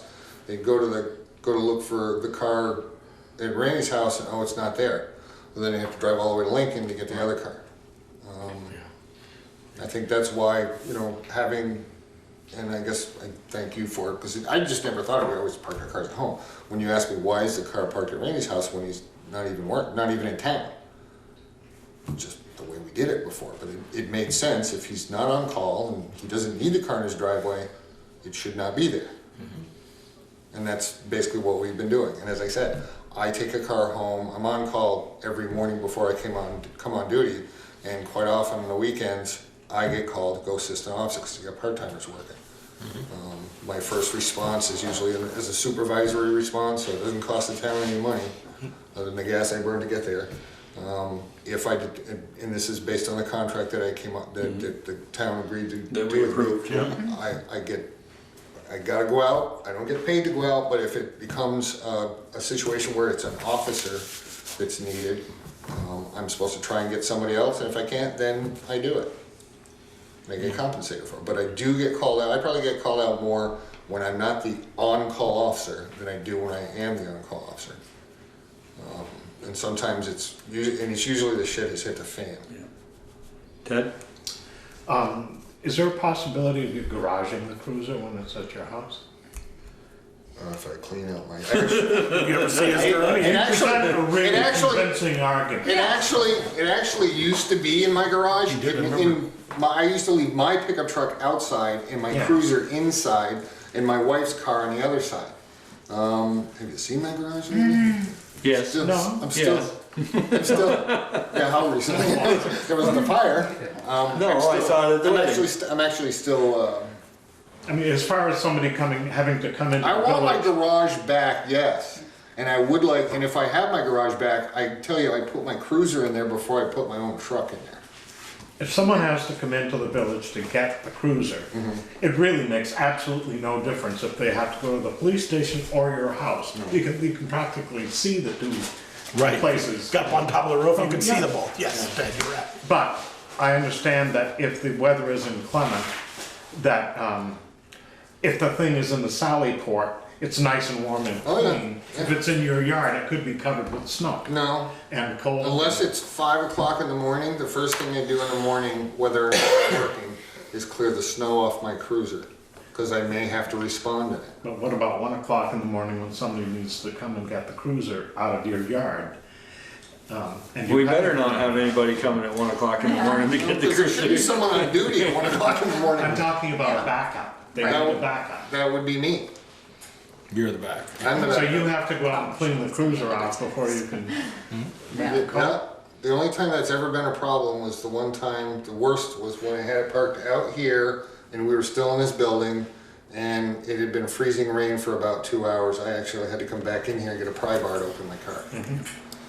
But when the car is parked at my house, and I actually do this even when it's not parked in my house, because my mother-in-law is real concerned about whether or not an ambulance can get in there. My driveway is kept really clean. It's well sanded, probably more so than I really would want, but it makes her happy. And the cruiser is always cleaned up. So I have that cruiser, unless it's 3 o'clock in the morning and I'm asleep, that cruiser is ready to go. All cleaned up and ready to go at any time. And when my garage is available, it's parked in there because I'd like to be able to just jump in it and drive away rather than clean snow off of it. Well, I think you've answered the questions. One of them, of course, was from Selectboard member not present, so I do think you've answered those questions. Anything else while you're here? Or you want us to beat you up on something else? We can probably find something. You're not getting any cherry here. How's I'll ask, how's things going? The new guy, Bob, is starting. He's gonna start his first full shift on Friday. We're actually kind of cranking him up a little quickly because one of my other officers taking leave of absence. All right, and how's things going with the 4 or 5, 3 part-timers and 3 full, you Well, and there's the- no 3 part-timers. Yeah. We've got one on leave of absence, we've got another one with a workman's comp injury, and we've got a third one who's just spinning up. Well, how's morale then? Well, the ones you got left, how's morale going? And I want to commend you. I commend me. Commend you and the staff. Commend you and the staff. The police log has been kept up. I'd like to see that. Well, I'll pass that on to Liz. She does a nice job. Liz is doing, the one thing I like. Thank you. It took a long time. You broke 3 arms and 2 shoulders, twisted your. The one thing I do like, she does. I mean, she even impressed me because one thing she does. It took me a while to get all the officers trained in doing their own press releases. In every case that we have, had the officer has to do his own press release. The one thing that she does that I didn't do, one because I didn't want to, and because it would take more time than I had to do it, is she formats all of the, if you notice the press release, it isn't like, the first one isn't like at this time on this day, or on this date at this time, or a different time format, different date format. It's all the same. Uniform. Yeah, so she does a really The old good job. author used to give us War and Peace. I don't know who that older fellow that used to do that, the police law. He used to give us War and Peace. And She's doing the same exact thing, it's just on a weekly basis. Yeah, good. Maybe that's why it doesn't seem so long, because you see it, but she does do a very nice job. Yeah, Liz is and I very, just spoke very with her efficient. this morning, she was working on. I want to this week's. see a lot more, as your statement a few years ago, what was it? You want to be the best little police department in the state of Vermont. Mm-hmm. Right? That's my goal too. Well, it's always been mine. Okay, so everybody plays as a team. We know I and team. We all play together and get along together. If not, some of you are going to go in the woodshed and get them. As Andy Griffith would say, that there's a really nice woodshed out back. I don't know if you read the part of this. We're actually operating on this MOU, although we're billing them in the practice that we had before. The superintendent wanted checks of the building every night. So we're doing that every night, and in the last 2 weeks, I think we found open doors 3 times. God, you'll have to get the guy to plow around the building like I used to for you, so you could drive all the way around the building. Yeah, well, if we don't get any snow, it's really. Yeah. Okay. But I would like just the last thing is the cruiser location. I don't have a problem. You're on call all the time if you're not on vacation. Plain and simple. I don't mind it being up to your place, but out of town employees, I would like to see the cruiser at least in a minimum winter months parked in the Sally Port. Well, again, if the officer feels the need to take the car home, they have that right. Josh tends to, like I said, change up at the office, drives home in his own car. Randy does the same thing. I don't think Randy's real fond of plugging in the car at his house, so that's another reason he doesn't want to bring it down there. So, I mean, I can remember when we were out here and you don't park the cars. I mean, we got more people reduced speeding on West Street when we parked 2 cruisers in front of Ed's house for years. Yeah, really. After I was there a while, I could sit there and run radar because they were so used to the cruisers sitting there that they would fly right by me. But, okay. But we're moving. I guess we beat this subject up. So I'll try to have an outline for my dog and pony show before March 1st. That'd be great, and then they could tell you before you finalize it what they want to see more. Let me see it. Sure, and then we'll set a time for March for you to. And I don't refer to it as this. We got to sell it. We have to. I don't like the word sell. Inform. And be very informative up front and let them make good Well, choices. in a sense, we are trying to sell them. We're trying to sell them a service, and it's a service I think the town would benefit. Okay, I'll give you that one. Yeah. I think the town would benefit from the service. I of the think police so. department. I think the other agencies, the other law enforcement agencies in the county and the state, would benefit from such an expansion because you get somebody who wants something done up on Hardscrabble Road. Sometimes it takes a while for the state police to get to it, or they get referred back and forth between the 2 agencies. It would smooth out a lot of things, and I think I think we would be able to provide better service to district residents and clearly better service to the town residents, because there's just stuff that state police can't do for them. We just gotta let them know what, you know, the town residents gotta know what we do for the village residents that they probably know they don't get there. Yeah, that's true. You know, I mean, we've talked to business owners who didn't realize we do funds escorts, which is surprising, you know, because they've owned businesses here for a number of years and they didn't know that we would just walk them over to the bank so they don't get bonked on the head and their money taken away. And we've had a number of business owners that are happy to have us sit in their parking lot when they're trying to close up. So, you know, those are other things we can do. That's nice. Okay. Alrighty, thank you, Kevin. You're welcome. Have a good night.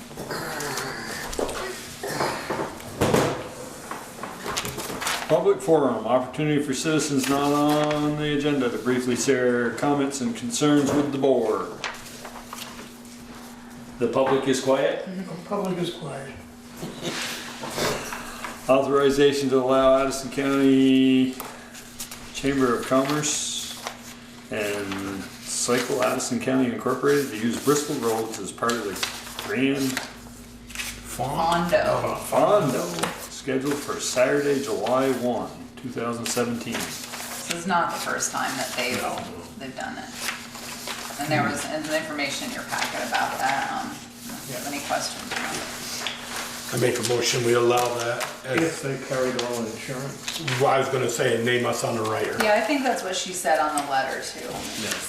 Yeah, right here, what'd she say? Trace and Joel. Yeah, I loved it. Yeah, so I think it must have been a chair at the time. Yeah, it was 3 years ago, 5 years ago. I can't remember if she said anything about insurance, but yes, I agree. We obtain insurance coverage for the event and I'll provide the town with a certificate of insurance showing proof of coverage. So yeah, I think that's good.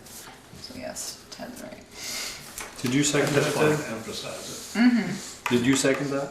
I absolutely did second it, yes. Okay. Is there any further discussion? Hearing none, all those in favor signify by saying aye. Aye. Opposed, nay. Motion carried. Authorization for Darla Senecal to apply for a grant from United Way of Addison County in the amount of $8,000 with no matching funds required for summer group programming, and The second one is for Ryan, but okay. for summer, yeah, so what this is Little part separate? of, yeah, and Yes. this is, oh, I'm sorry, no, I didn't. No discussion yet. I'll make a motion that we allow Darla to apply to the United Way for 8,000 and no matching funds required. Second. All right, Therese. Sorry. So this is part of the process that she's using as far as working out of the hub, as far as making that, you know, a school year position at the hub and trying to offer more programming out of there. Since the next one is Ryan, also from United Way, she did contact United Way, and because this would be coming from separate pots of money, they wouldn't be competing against each other. Just FYI. Any questions? So moved. We already, Yeah. yes. It's two separate issues, isn't it? No, we're doing First one, Darla first. vote yay. Yay. All in favor of, all in favor of allowing Darla to apply for the grant signify by saying aye. Aye. Opposed, nay. Motion carried. Okay. That was a little backwards. Yeah. Yeah. Yeah. It's okay. Authorize Ryan to apply for a grant from United Way for Addison County in the amount of $12,000 with no matching fund required for a school year AmeriCorps volunteer. Science, technology, and engineering and math supplies, other program supplies, and to assist with transportation costs for field trips. I so moved. Second. Discussion? So one of the things here was, I think we mentioned this before, but maybe not. And assist with transportation costs for field trips is that the insurance company, they put the kibosh to allowing them to drive, to rent passenger vans and drive them. So what's even happened is to other recreation departments that own their own van. So this has been a big change. So they've been trying to work with the Mount Abe. I think Mount Abe owns one bus, maybe a small bus roll, to see if they could work something out with trying to do field trips. And they're reaching out with other local rec departments because it is very pricey. And that was one of the nice things, was kids get to be, exposed to other things. But Because I was going to ask, it's a huge cost. make sure we get forms signed if they're going to. Well, we did not Parents are ask gonna- that about the field trips that you saw Field on trips, the yeah. front porch forum, and Yes. they said they didn't get any takers, but yes, they would have been through the same process. But now, and what's happening is it's difficult. Sometimes the only option I had was you could ask parents to get their student to and from the location, but it's very difficult. So. Some members of the Sons of the American Legion own a bus now. I wonder if, Oh, okay. Red Cedar also has a small bus. Okay, thank you. I'll write that down. Who would they contact at Sons of American Legion? Jeremy or Bill. Oh, okay, yeah. Jeremy. And you said Red Cedar. Red Cedar. All right, thank you. I'll let Darla know. She'll be happy. Any further discussion? Hearing none, all those in favor signify by saying aye. Aye. Opposed, nay. Motion carried. That was on the motion to allow Ryan to apply for a grant, just for the camera. Request for Conservation Committee to appoint Carolyn Dash, Richard Butts. Is it Butts? Butts, and Jim Stapleton, yeah. Stapleton to the Conservation Committee. And the terms are Dash and Boots until 2020 and Stapleton till 2018. Did we put this on Front Porch Forum? They might have, because remember this was a discussion I had with you guys a few weeks ago, is would you be okay with the Conservation Commission interviewing these folks and then you blessing their request? And I know that they did. Their minutes were in the packet. I know they don't get a lot of people to apply, but it is close to town meeting and we're going out with the thing, with the form that says. I know, but we never get anyone. I think that we did. Oh, right here, it says, the commission heard from 3 residents who have expressed interest in filling 2 open slots in response to a call for new members posted on Front Porch Forum by them. So yeah, there's your answer in the minutes. Then we had somebody who stepped down but said they would stay on and do what they still do. Yeah, Dave Rosen, which was very kind. He said, I don't need to vote, Teresa, I can just go, which was very sweet of him. Can I get a motion? I so move. Second. Any further discussion? As long as it's been on Front Porch Forum, I'm happy. Yeah, If it so wasn't, I had let's to say reread the 1 minutes. month, wait 28 days or 30 days. Yeah. Let's do Well, it I think we had had that discussion too and said that it was close I'll enough. vote yay. Aye. All those in favor signify by saying aye. Aye. Opposed, nay. Motion carried. Approval of January 16th and January 23rd, 2017 minutes. The 16th was a regular meeting, Right. and the 23rd was a budget meeting. Just think, hallelujah, this is it. You don't have to see my face for like an extra 2 weeks now. Oh, we're not. Right. This is it? This is it, Ted. You get a break. Yeah, we I got know. off. My God, it's a miracle. My wife said, you guys meet again? I said, remember, I know. every Monday in January. My family's given up. They're just like, are you gonna be home for dinner? No. Depends on what time dinner is. Yeah. I'll be home for dinner. It's just gonna be late. Something's in the crock pot, or you're on your own. No. I don't have the 16th. I don't either. I have the 23rd. Yep. Okay. Well, you can do one, and we Yep. can. I'll make a let's motion, see, we Jen, put approve 'em in. January 23rd, 2017 minutes. That was a budget meeting. Budget meeting. Correct. So that's Well, it says Joel, select board okay. meeting here. Right, Yeah, it's that's all fine. budget work. Yeah. So Joel, all right. Ted? Yes. You're seconding it? Okay. Any errors or omissions? I wouldn't call it a budget. It was mostly budget, but we did approve, just a correction. We did move to authorize the town manager to sign a document for Act 250 for amended construction permits. Yeah. It wasn't more than, it was more than just budget. All right, so We're mostly on the I budget. have the 16th, so I don't know, maybe I printed them out, so I'll get them, I'll put them in your next packet. And I'll put Nowhere them on the here next- does it say it's strictly a budget. No, I was No. just saying that out loud, that you meant. So I'll get you copies, I don't know where that went wrong, so, I'll put that up. All those in favor of approving the January 23rd minutes signify by saying aye. Aye. Opposed, nay. Motion carried. Authorization for bills payable. They've been around, I've saw it. I got them right here. So there's no liquor licenses, but I guess I guess I'd like to pull or hold the NH Munsell invoice. I guess I don't want to cut them a check yet. There's too many questions on the invoice in there. I thought it's for reimbursements for refreshments for training, fine, to reimburse. And then the other one is to replace a tripod that got broken. But now, I thought that happened at open house, but you think that might have happened at 4th of July. I don't know when it happened, and I don't have backup for the invoice. And then Michelle had several questions in a text, so I'm wondering if we could just hold that reimbursement NH Munsell for 2 weeks. It was backed over by our farmer with a truck, Yeah. fire truck, so I didn't feel that NH Munsell should have to pay for that. Yeah. That's all. So I told And so, I mean, maybe what we'll do I told is. the chief, and chief said, no, you're absolutely right, it was happening with a town vehicle, so. Right, and I spoke to the chief about it, who was remembering some duties. So maybe what we'll do is maybe we'll just cut the check and I'll just hold it until I get backup.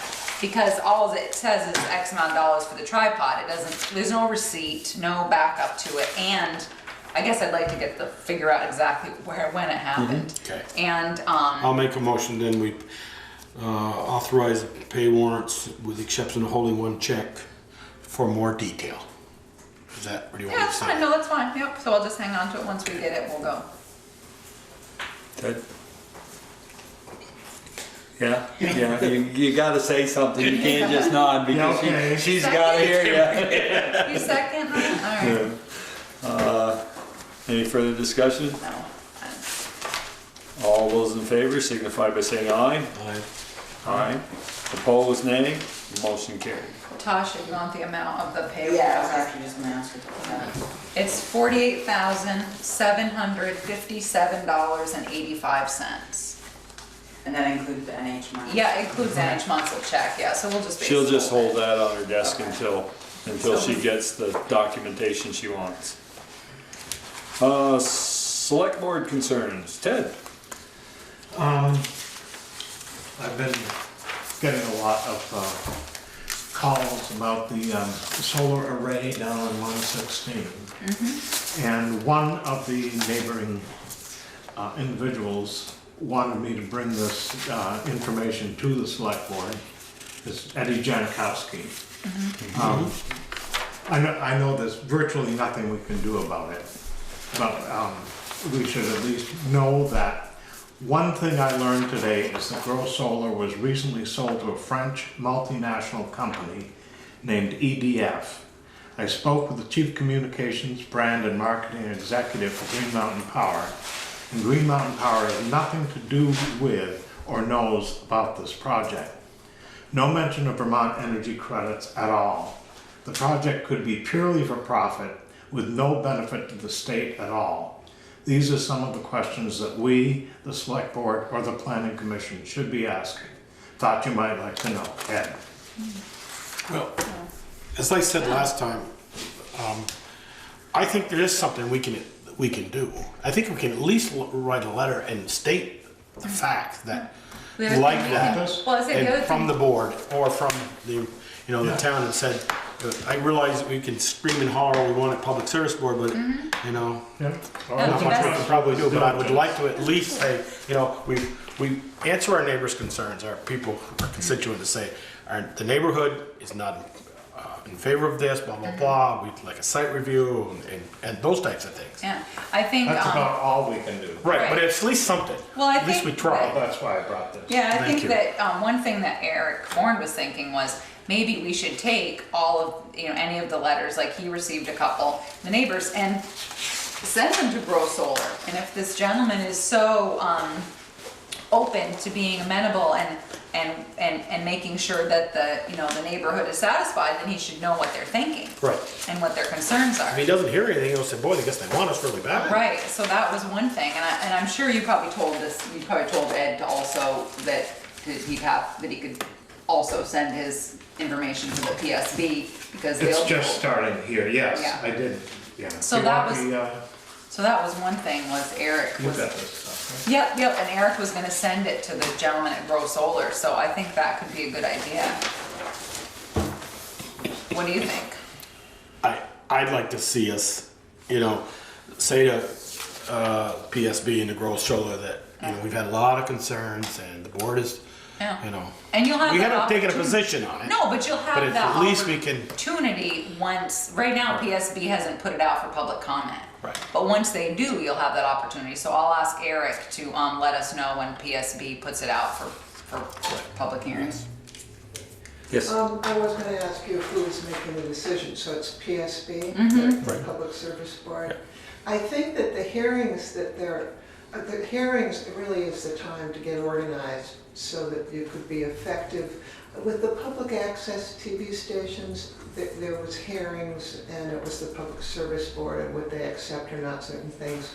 And the organization was really organized about being sure people were coming as witnesses and that sort of a thing. So it just might be that we, the people, could have a little more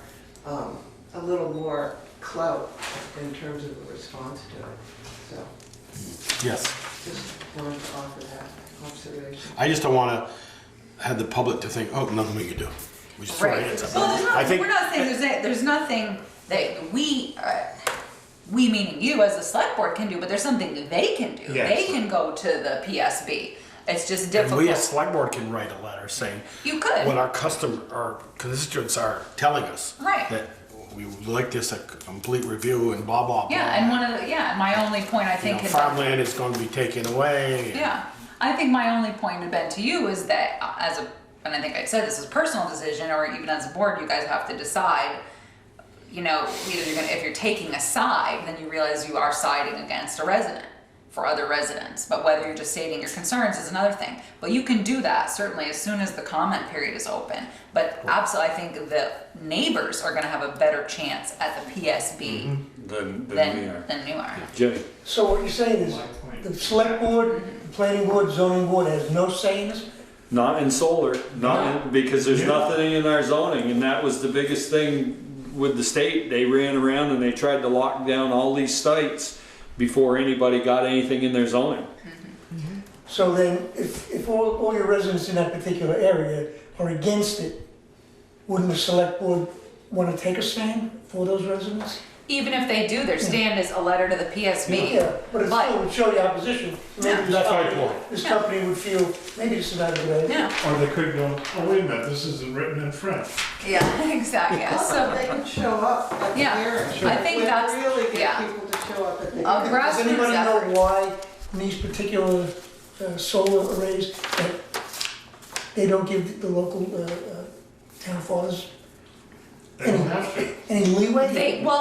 Because it's state law. The state governs this, and it was actually something that VLCT really pushed for last year in their agenda, saying you need to give towns more ability to deal with it. And what they ended up giving was this very minor, ability to put in some screening. Well, come on, it's a tough. That's tough. You get someone that has a piece of property in the center of the village that's vacant. And if they want to put up a solar array, you guys can't stop it. Exactly. Because they actually wanted out behind the Baptist church. They wanted to put them in, and then they pulled their. Terrasem wanted to do it. Terrasem wanted to do it. But and one of the things too, the opportunity right now may exist is if what Grow Solar is saying right now is they're trying to be very amenable to the neighbors, and knowing a couple of neighbors that came in, I said, I think your best bet may be to go to Grow Solar right now and say, hey, this is what I want, or would you put in more screening? Would you do this? If they really want to make the neighbors that happy, then maybe now they might do better going directly in the beginning to Grow Solar before it hits the PSB. Because Grow Solar doesn't want Grow Solar should realize that there could be a problem. They should hold a meeting for the residents. Well, I know it's been once at the planning commission. I haven't been out through to see it, but there's a 44-acre solar field out in Panton, just across the dam. Oh, really? Yeah. I'm gonna have to take a ride out there some way. My own prediction is that down the road is going to be a big bust because it's so expensive for people to start for a private home. By the time they pay it off and this begins paying back, panels have to be replaced. Yeah. Well, it does make me wonder. I actually was thinking about Ted about that. Just thinking, I wondered, and energy to, once a solar panel has hit its life, like what is the energy to dispose of the solar panel? You know what I mean? I was like, Ted would That's be interested coming in right that. up. I was like, Ted Not would only be that, the but guy for the that. embedded energy required to build a solar panel. All right. Yeah, it does make, I actually thought that, I was like, Ted might be interested in that. Yeah. So it's interesting. Well, you know, I'm sure that technology is advancing, but they said they used to claim that the solar panel is the most efficient the first day it's put up, and then from there it's a Wow. efficiency The declines. curve is It's fairly probably flat for a long time. it's probably a lot better than what it Right. was 10, 20 years ago. But And they're not using the metals that they used to. It's mostly silicone now, That's interesting. the precious metals. anything else, Ted? No. Joel? I'd like with Therese, with you, and who was the super ed for Nail and Brain? Well, we had John in the beginning and then the No, gentleman. who was the Superintendent? Yeah, that was. Yeah, it was John was in the beginning. No, above him. Who was the guy that went? Oh, the project manager, Yeah. Leo Fairbanks? Leo. Okay, I'm sorry. I'm like- I'd like to see the list that we walked around on that most the last day of June when we did the punch list. Uh-huh. And I'd like to get a readout. How much of the punch list has been done? Okay, did you ask the chief for that information, fire chief? I 'Cause brought he's it been up. tracking it. Yeah, he has, and maybe he can give it to us and don't have to go to. Yeah, I'll I just ask- want to know where we are at it. Status of punch list, I'll get it. Status of the punch list and how much needs still to be done. Yep, and I'm actually. Because, there with July status. 1st is coming up pretty fast. And Yeah, no, and we did say we were gonna do a 3 month, 6 month, 9, 12, and actually I have a meeting there this week to the lighting, to finally solve the mystery, about, okay, if we reuse the same LED piece, if we reset it into the Giro manufactured piece, what's that gonna look like? Does that now have to be UL rated, and how much is it going to cost to UL rate that? How many? And I know we have to take a couple panels. I'm trying to get all of the costs here so I can. So we're meeting on Thursday, because just because you put a GL or UL rated light in a doesn't the whole thing have to be then UL rated? Pretty much. That's what I thought. So that's where we're. that's Working fine. on that. I just wanted to see But no, that's how good. long how the list is coming. Absolutely, and the other thing is too, I'm glad you mentioned, because we do need to schedule our next walkthrough, so that's good, I'm glad you brought it up. Well, That's thank all you I for the got. reminder. That's all I have, Beaker. Okay. Hello, Peter's again. Yeah. You spoke with, maybe I'm behind. I know you told me you spoke with Green Mountain Power about Valancourt. They're 116 And today. I didn't. Up here That by that wasn't at a meeting that you told me that. Would you share? I don't believe it was at a meeting. I can't remember now either. I know It we've was, got two because she options. said that she talked with them and they said that The Dave at Valancourt, I think I said it on the 23rd, like last yes, Monday. and didn't you I? they provide them with. They Yes, can because provide it would them. come out of their budget. Right, Yeah, okay. yeah, no, we did. I Okay. couldn't remember either, Beaker. No, sorry. I know. Meeting too often. That's, yeah. I guess I'm good. So I mean, you're still seeing them. They're not. Well, they were further up. They were up by Kale and today but that's out of our. Yeah. You know. So they were, no, he was very, very helpful, so. I guess you're up. All right. So after your help with the engineering of the lights, great. I called Alan Heisinger the next day and said, okay, listen, I got a problem. So I explained to him we're talking about the lights, I'm writing that grant for the downtown, and Peaker, I called Alan, I was like, okay, I'm in deep trouble now. Peaker's talking about the depth of this, and if we have to dig one up, and anchors, and I'm like, So he started laughing, and he said, so I said, how much would it cost? So I'm just gonna budget $5,000 in that grant for engineering, because, to line all those things up. I said, Peaker asked me if I knew which way the conduit went. I knew I was in over my head as soon as he asked me that. So I did speak to him the next day about it, and so I will add money to the grant for that. Good news, landfill recertification comment period passed and with no question. So I talked to Buzz Cerwillo today and I said, what am I supposed to do? He said, you did it, you told me. And we're all good, and I notified Devin Leary at Lincoln Applied Geology. One of the things in the recert was that we wanted to go from monthly methane testing to quarterly, so I let him know today, so we're all set there. I finished the septic hatch RFP to put in the 2 hatches that GME designed, I don't know, a couple of years ago, I can remember now. Yes, 100 years ago. And the RFP for that are due back on the 23rd. So finally got that out the door. The other thing was I had been, I heard back from Red House Inc. I had gone online and to Historic Preservation and found someone who could help us with the doors. The front doors on Holly Hall they're just not latching. They won't stay latched. And Dennis from Lock and Glass had said to me, Therese, I'm done. I'm out. I can't help you anymore. So I found these gentlemen and they were great. They came down, they're actually in Bristol frequently, and they specialize in this, because that was one thing that Dennis was saying is I can't find, he didn't have access to this stuff. So anyways, so I got the quote today, and it's within my purview to approve this, but I want the money to come out of capital building, which means I need you to let's approve it. So the door hardware replacement estimate is $1,827. It's $315 in labor, so it's $45 an hour, and the material is $1,512. Miscellaneous repairs, $20. They add a contingency of 10%. He said it's just a buffer, Therese. I don't plan on having to bill you for that. And then of course their 12% contractor fee, which is this is the way that Naylor and Breen used to bill us. So the total is $2,441.82, and this is what they're gonna put in. Is they're putting in this because I had questions about whether or not the closer was actually doing its job, because when that door is open, it's very, very heavy, and it's not, you know, it's basically designed to hold it. It's not like hydraulics, it's not pulling the door back.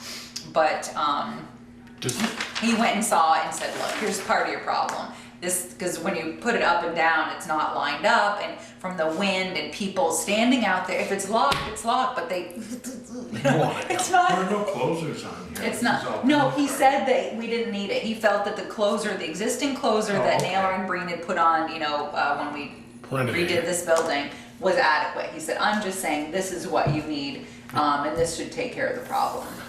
After you sent me that, I got online and I checked on those things, and I called my specialist guy, and do we have a million or center post up there? We don't, do we? Yeah. We do. Yeah, the thing that goes up to floor to ceiling. Is that what you mean? There's no astragal. Oh, do you mean in between the two doors? Right, there's none. There is an astragal that is attached to the right. There's a pin that goes up and down. Right. Yeah. Right. Because that wasn't a bad price. My question is, there were 2 prices they gave for this Sargent 8800 X rim hex device. One was a hurricane type, one was a little ruggeder, and that was in the $1,600-$1,700 range. Yeah. And then this one.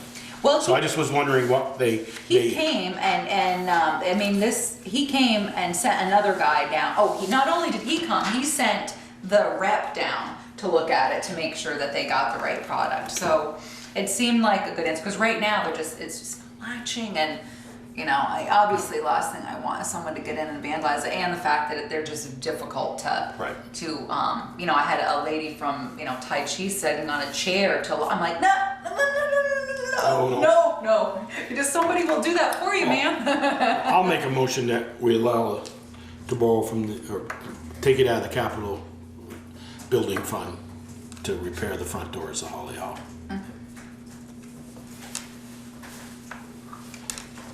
Yeah, okay. Yeah, he can't use the chair. That's why he can't. So it's all on your shoulders. Yeah. Any further discussion? Hearing none, all those in favor signify by saying aye. Aye. Opposed, nay. Motion carried. All right, and Eric Forand added, if you're happen to look at our website, he did add an emergency management page today, which is nice. I went and scoped that out so people can sign up for, you know, for Vermont Alert, which is something we were hoping people would do, is he's creating a database for that. So if the, you know, water went down, we had an issue like that, people can get alerts on their phones, their texts, like you probably do as firefighters already. Yeah. Actually, I wanted to, you make a good point. In the Addison that Mary's reading right there, you heard of, Tri-Town Water had an incident back in December, middle December. I haven't read that. And they had to notify everybody, they had put a boil water order for like 3 days. How would we do that here? I guess, what is our... Door to door is what we've done in the past. Right. And so there's different ways you can do it. When you have a boil water notice, you can do door to door, you can do radio, TV, website. They give you a form and you have to outline on it how you did it, what attempts you made, that sort of thing. So you have multiple options. In the past, we've done door to door because certainly if it's like a few houses or smaller houses, we do door to door. No, it's ironically the Division of Water Quality from the state said, that now one of her jobs is going to be to check all water operators and how they notify customers of boil water. So that's why I'm bringing that up. Yeah. Should we, maybe the next bill that goes out, have a little stipend in there and said, for this, we would like your email. Well, he's done that before. He put the Vermont Alert, I think, in the emails one other time, in water bills one other time, and we could certainly do that again. He puts it in town board, we put it out at town meeting, but he has done it in water bills, and he actually got a significant amount. Good. So I guess what we can do I is guess in ask the little him again. note could say, and we don't plan on sending advertisements to, you know, a lot of people don't want to give up their email because Right. you get loaded with. And people have choices. When you fill out the form, you can get it through email, you can get it through text. So it's really how they want the alert. Okay. And but I'll have them do it again in water bills. But anyways, I like seeing it on the website. It's something we talked about for a while, and it gives people information about 411, 211, and all that. So I think so that was good. And let me see, was this from Ted? That's it. That's it? Any executive session? Not tonight.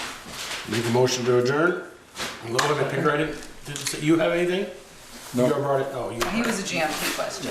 Oh, I seconded that. Yes, very good. All those in favor signify by saying aye. Aye. Opposed, nay. Motion carried.